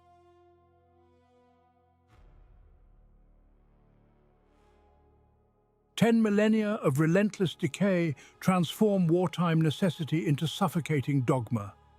With the master of mankind forever bound to the Golden Throne, the silence he commanded regarding the lost Primarchs metastasizes into an institutional religion of ignorance. What began as a desperate quarantine of forbidden knowledge during the Great Crusade is now a foundational pillar of the imperial cult. The original edicts of obliteration are no longer a strategic maneuver overseen by a living emperor. They have become a sacred, unalterable commandment etched into the very bedrock of the Adeptus Terra. Enforcing this eternal silence falls to the faceless agents of the Inquisition.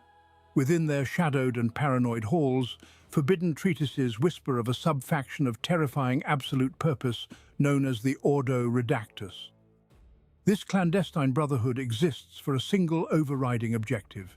They must annihilate any surviving memory, any stray reference, and any whispered rumor of the Second and 11th Legions. Yet a profound and sickening irony gnaws at the blackened heart of their mission. The Inquisitors of the Ordo Redactus do not know the very secret they slaughter millions to protect. Their own minds are scrubbed clean by brutal psychic conditioning. Their internal archives are built to self-censor, leaving only the exact shape of the void they are sworn to defend. They hunt phantoms through the labyrinthine data vaults of a million worlds. They act as blind zealots enforcing a decree they cannot possibly comprehend. Vast expenditures of blood, treasure and materiel are authorized on the faintest astropathic echo. A single heavily redacted parchment found in a planetary governor's private collection is enough to condemn an entire star system to exterminatus. Millions of loyal citizens are herded into the incinerators simply because an ignorant scribe transcribed a fragmented numeral from the wrong era of the Great Crusade. Entire choirs of astropaths are lobotomized or burned alive if their warped dreams brush against the psychic scar left by the forgotten Primarchs. Regiments of the Astra Militarum are frequently mobilized to crush localized rebel cults that murmur of twin lost angels. When the campaign is won, those same victorious guardsmen are systematically executed by the Commissariat to ensure the rumor dies with them. The Imperium freely cannibalizes its own desperately needed resources to maintain an invisible lie, flesh and steel that could hold the line against the encroaching nightmares of the Immaterium are instead spent erasing the faintest shadows of a 10,000-year-old secret. It is an empire slowly strangling itself with the chains of its own mythology, feeding its present to bury its past. But no amount of planetary purification can entirely unmake physical history. Information can be purged from the cogitators of the Adeptus Mechanicus, and memories can be flayed from the minds of men, but matter remains stubborn. Somewhere beneath the layered crust of ancient worlds and the sealed catacombs of terror, tangible artifacts of the forgotten legions endure. Shattered armor plates bearing unknown heraldry, encrypted gene seed vials, and sealed stasis pods locked away from the furious eyes of the Ordo Redactus still exist in the darkest corners of the galaxy. This undeniable physical evidence cannot simply be burned away by ignorant inquisitors. It demands a custodian far older and far less blind than the Inquisition.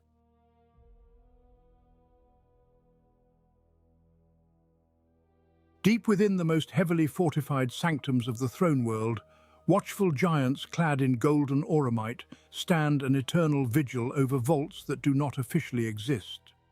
Far above the throne world, the Inquisition chases fractured whispers across a burning galaxy, while deep beneath the crust of terror, the Adeptus Custodes stand watch over the literal truth. Miles below the glittering spires of the Imperial Palace lies a subterranean oubliette of unfathomable dread known as the Dark Cells.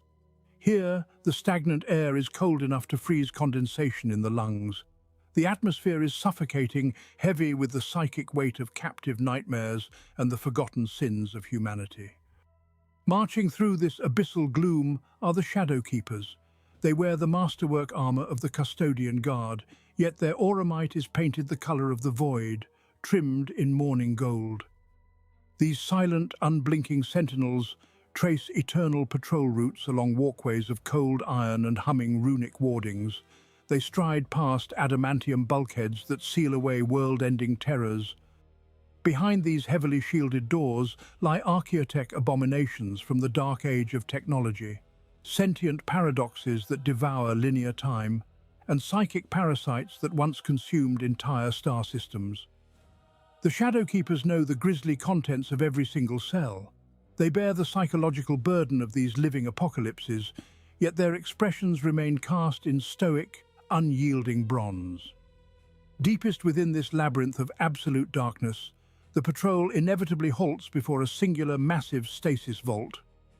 The heavy ceramite door bears no imperial aquila, no purity seals and no names.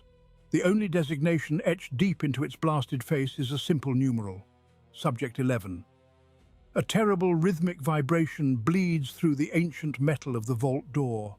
It is not the mechanical hum of containment machinery, but the agonizing pulse of something massive, organic, and breathing.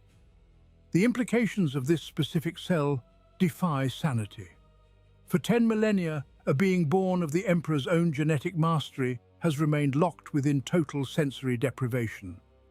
If the 11th Primarch truly languishes within this temporal tomb, he has not rested in peace.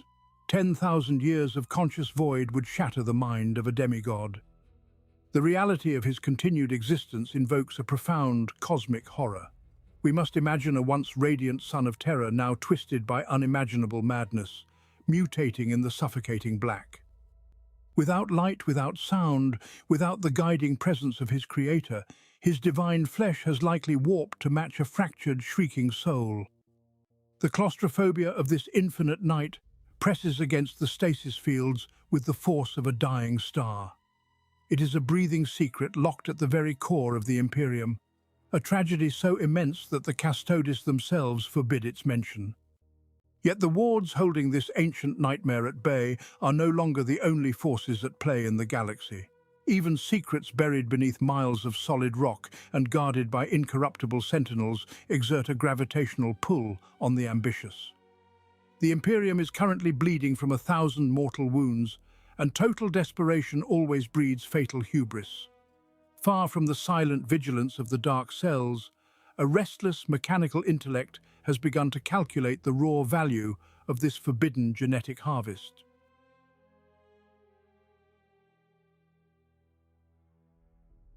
Deep within the heavily shielded macro-laboratories of Mars, ancient stasis vaults yielded to the relentless cipher keys of Archmagos Belisarius Call.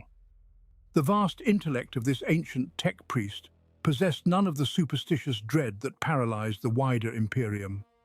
Where High Lords and Inquisitors saw forbidden history, Call saw only dormant code waiting to be optimized.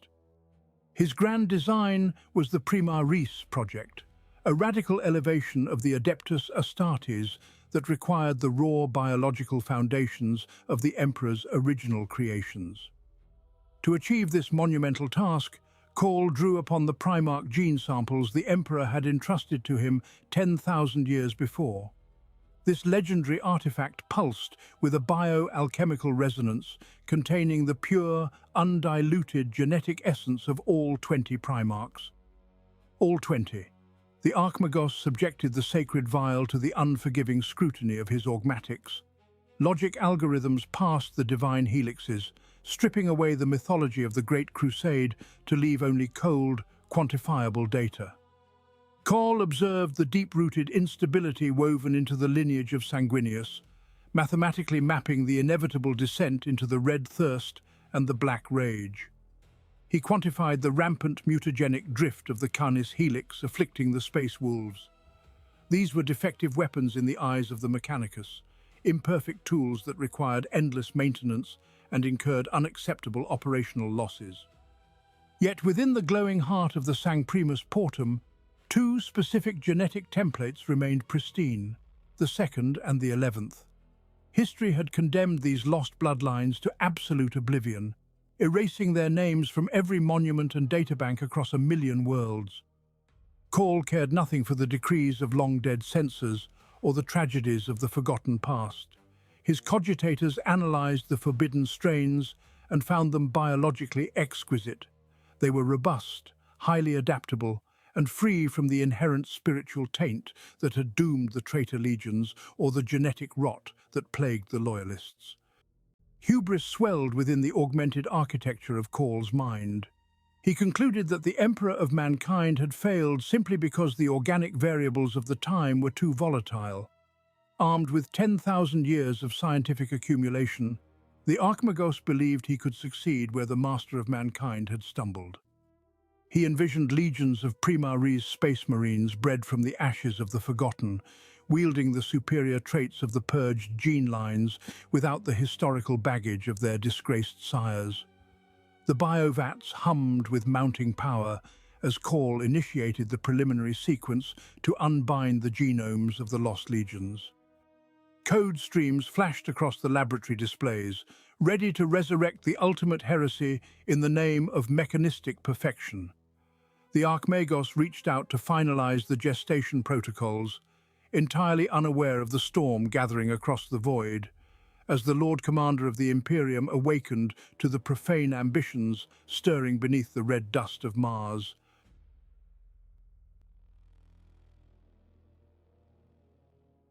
Deep within the armoured sanctum of the Macrag's honour, the Call Inferior calculates in the cold light of pure logic.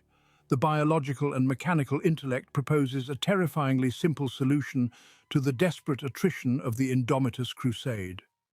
It requests permission to unlock the forbidden gene vaults containing the legacy of the 2nd and 11th Primarchs. Primarch Guilliman silences the machine with a sudden absolute fury that chills the very air of the chamber. The Avenging Sun is universally known as a creature of reason, a statesman who builds empires through meticulous planning and unyielding progress. Yet in this singular moment, the progressive reformer becomes the ultimate enforcer of brutal censorship. He issues a final, uncompromising edict that the lost gene lines must never be resurrected. This harsh refusal is no mere adherence to the Emperor's ancient decrees. Guilliman is the last living loyalist who remembers the faces of those erased brothers. He recalls the unnatural shadow that fell over their unnamed legions. 10,000 years of grief weigh upon his shoulders, compounding the horror of a past he cannot share with anyone in the modern galaxy. The Lord Commander knows intimately the disastrous hubris of tampering with fundamentally corrupted souls. The missing Primarchs were not simply defeated in battle or tragically lost to the warp.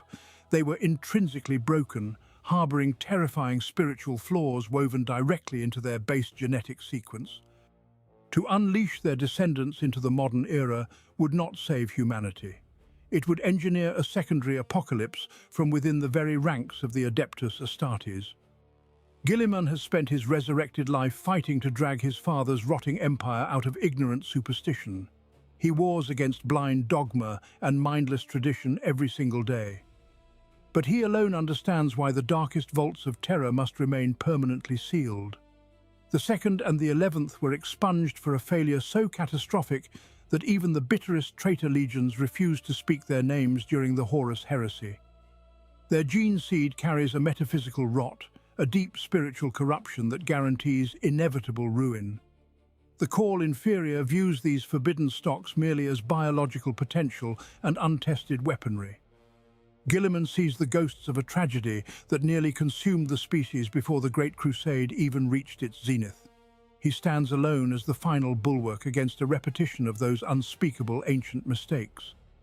He chooses willful ignorance over catastrophic ambition, commanding his Archmagos to let the dead rot in absolute silence. This grim command strips away the comforting illusion that the galaxy can ever truly be saved by rational truth alone. Even the most enlightened mind of humanity recognizes that some secrets are too toxic to endure the light of day. Guilliman enforces a necessary amnesia upon his chief architect of victory. He acknowledges through his own furious denial that the survival of his species relies on deliberate deception. The foundation of the modern Imperium rests not on righteous clarity, but on a terrifying architecture of necessary falsehoods.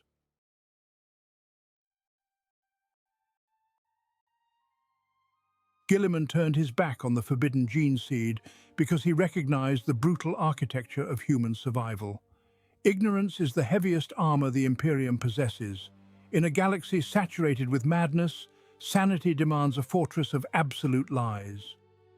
The mortal mind is a fragile instrument, easily fractured by the screaming reality of the immaterium and the endless horrors that feast among the stars. Truth is no longer a virtue in the 41st millennium. Truth is a fatal luxury. Ancient philosophers prized knowledge as a sacred light, yet illumination only reveals the teeth waiting in the dark. The Emperor of mankind understood this fundamental law of the cosmos. He forged an empire not merely with the genetically wrought fury of the Adeptus Astartes or the golden mastery of the Custodes. His most devastating weapon was the chisel of oblivion. He was entirely willing to butcher history, memory, and truth to protect his species from the abyss. When the Second and 11th Legions fell into their unrecorded disgraces, the Master of Mankind did not simply execute the offenders, he excised their existence from the fabric of reality. Monuments cracked beneath the hammers of systematic erasure. Archives burned until the ash choked the greatest scriptoria of terror. Even the minds of the surviving Primarchs were violently scrubbed clean, their grief and horror locked behind psychic walls woven by Malcador. This monumental deceit was no mere political censorship. This was an act of cold, desperate mercy. If the supreme architects of the Great Crusade could fail so fundamentally, the very concept of human manifest destiny would have collapsed. Mortals cannot digest the reality of their own extreme fragility. If common men knew that demigods bred from the Emperor's own genetic code could be utterly corrupted, mutated or broken, despair would have consumed the species before the Horus heresy even began.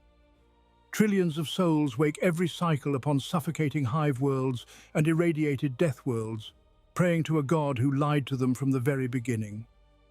They endure the grinding misery of their desperate lifespans only because they believe the foundations of their reality are unbreakable. The Emperor tore out the gangrenous pages of history to preserve the binding of the human soul. The deafening silence left in the wake of the forgotten legions forms the structural mortar of the imperial psyche. Endurance required a complete and merciless lobotomy of our collective memory. We survive only in a shadow cast by an absence, shielded from the lethal radiation of the raw universe by a canopy of engineered falsehoods.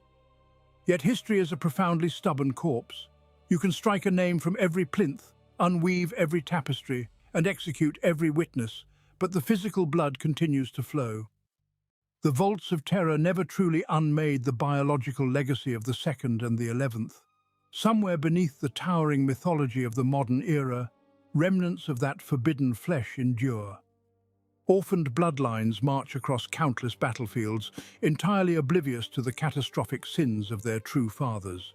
They bleed, they suffer, and they die for an imperium that demands they do not exist. Their endless, ignorant sacrifice breathes life into a tragedy older than the long war itself.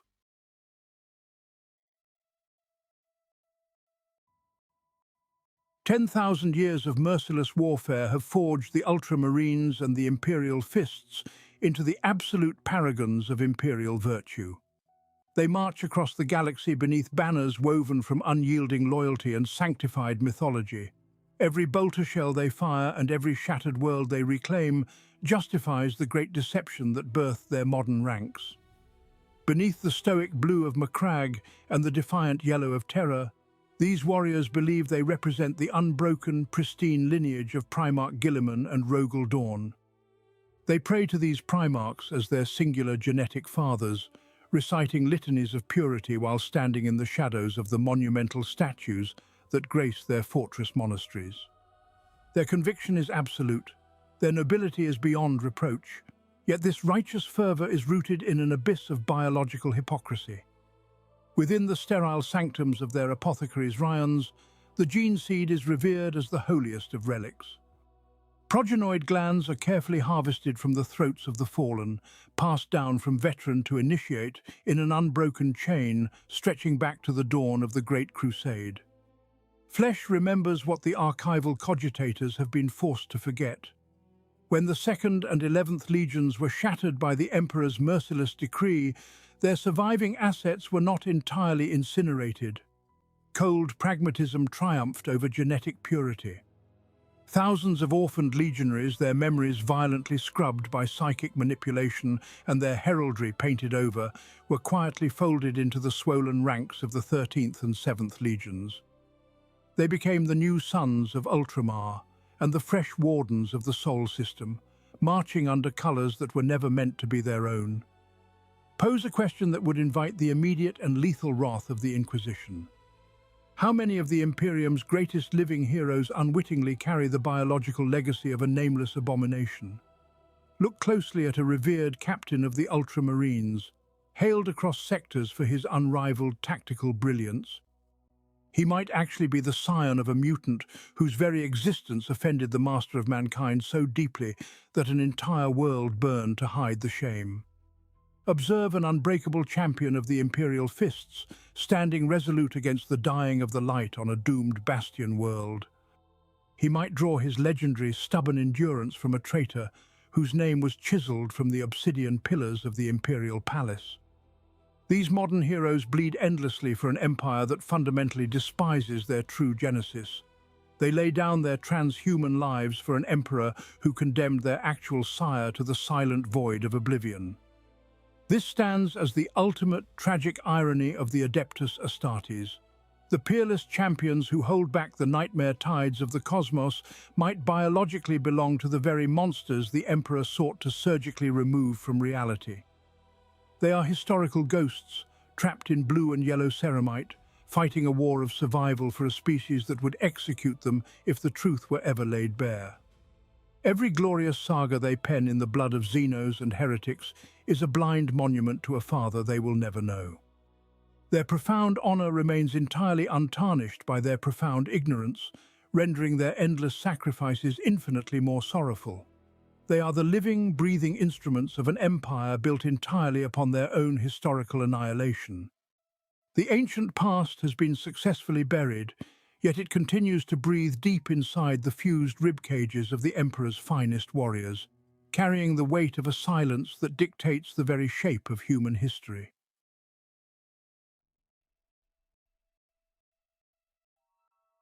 Flesh and stone yield to the edicts of the Master of Mankind, yet the sea of souls cannot be so easily chained. Inquisitors scour the galaxy to burn parchment and silence tongues, but their flames hold no power in the immaterium. The warp is a flawless mirror of profound emotion and ultimate truth.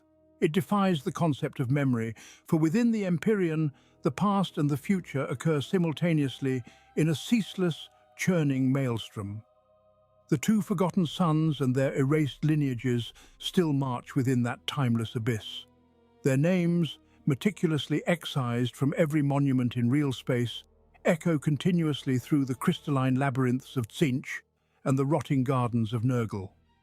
Entities born of the ruinous powers do not perceive history as a straight line. Greater demons watched the purge of the 2nd and 11th legions at the exact moment they witnessed the fall of Cardia and the birth of Sla-Anesh. These creatures of pure nightmare hoard the forbidden truths of the galaxy.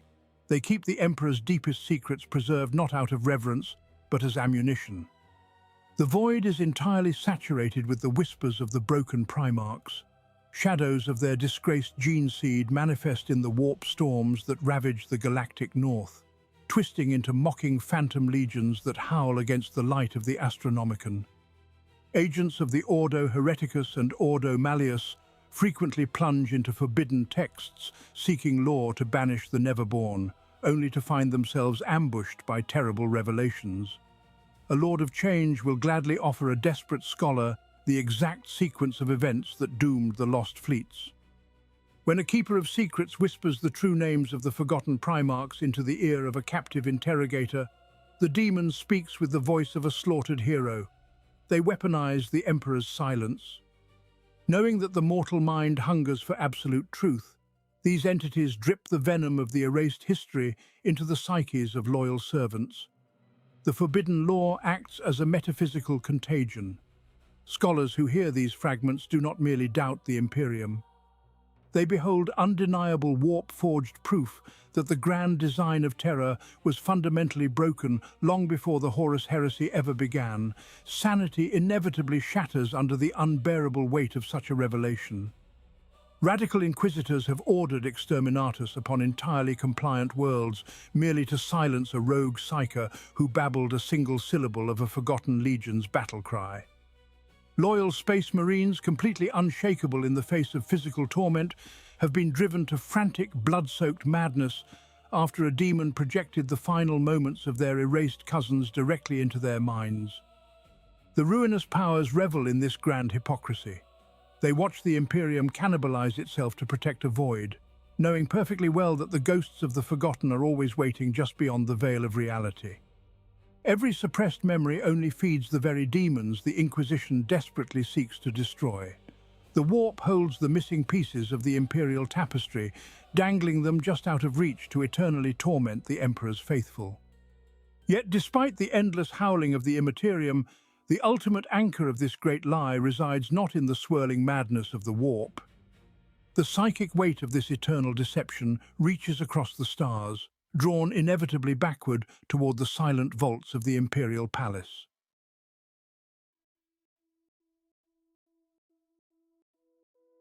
Wind howls through the grand amphitheatre of the Investiary in the present hour of the 41st millennium.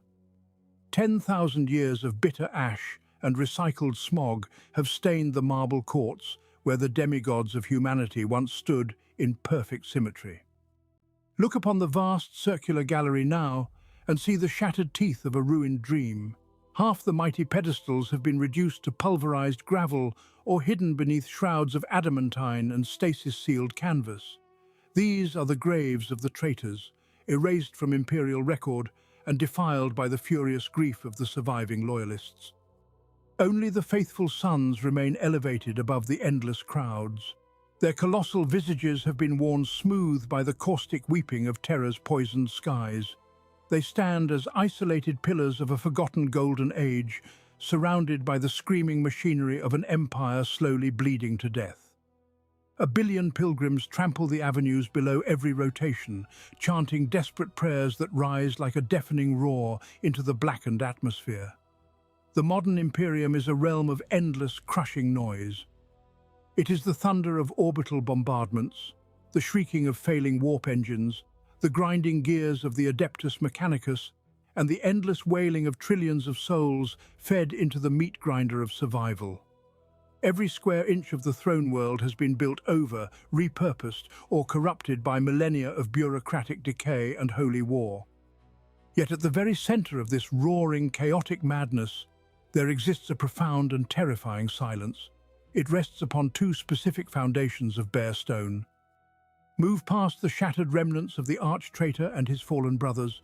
Bypass the weathered boots of Guilliman, Dawn, and Sanguinius. Look instead upon the original voids in the Grand Circle. Here lie the twin plinths of the 2nd and the 11th. They bear no shattered marble. They wear no executioner's shroud. No chisel has struck them in 10 millennia, and no pilgrim dares to leave a candle at their base. They are utterly bare, swept clean by the absolute decree of the Master of Mankind long before the galaxy began to burn. In a cosmos where everything has been corrupted, mutated, or ground down into dust, these two empty platforms hold a uniquely chilling distinction. They survived the catastrophic destruction of the Horus heresy completely intact. They have weathered the long, grueling defeat of the 10,000 years without a single alteration or repair. The silence of these stones is absolute. It swallows the frantic hymns of the Ministorum and defies the encroaching madness of the Immaterium. Every other monument on Terra speaks of failure, of bitter betrayal, or of desperate, clinging survival. These two barren slabs speak only of a pure, unyielding erasure. They represent the ultimate price of the Emperor's dream, cast in indestructible granite.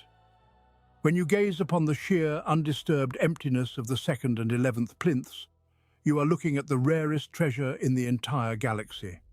You are looking at the only things in the Imperium that remain exactly as the Emperor left them.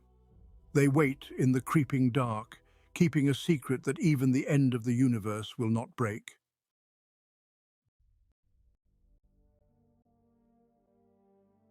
Silence reigns over the empty plinths. Dust gathers on the stone where statues of demigods should stand.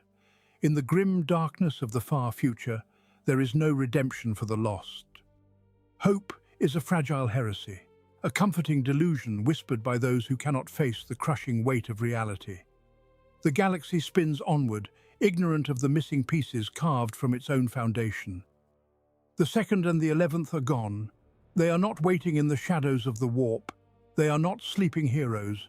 They are not biding their time in some hidden sector, preparing for a glorious return to save a dying empire. They are an aborted timeline.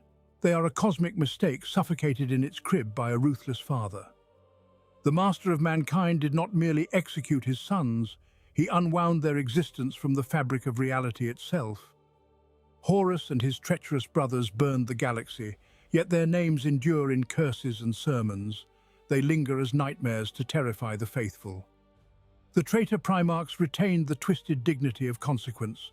Their actions shaped the Imperium. The Forgotten Ones were denied even that dark glory. By the decree of the Emperor, their breath was excised from the wind. Their victories were assigned to others or buried in the ash of burned archives. Every servant who fought beneath their banners was either bled dry in secret wars or folded blindly into the ranks of the unbroken legions, their minds wiped clean of the truth. Generations of scholars have bled from the eyes trying to pierce this veil of silence. Inquisitors have burned entire subsectors merely for suspecting the existence of these forbidden ghosts, yet the vault remains sealed. The truth of the Second and the 11th is not locked away to protect the Imperium from them. The Imperium is protected from the memory of failure. The Emperor of mankind demanded absolute perfection for his grand design. When faced with flaws so abhorrent that they threatened the moral and structural integrity of his eternal conquest, he chose amputation. He swung the blade himself. The wound was cauterized, leaving only smooth, featureless scar tissue where two massive pillars of humanity once stood. 10,000 years have passed since the erasure. The Imperium rots from within, yet the seal holds. Even the ruinous powers rarely speak of the broken ghosts, finding no nourishment in souls that simply cease to be. This is the ultimate horror of the imperial condition. A martyr lives eternally in the prayers of the Ministorum. A traitor lives eternally in the hatred of the Adeptus Astartes. But a memory wiped clean is a death far colder than anything the blade can inflict. To be killed is to lose your future, but to be forgotten is to lose your past. Damnatio Memoriae.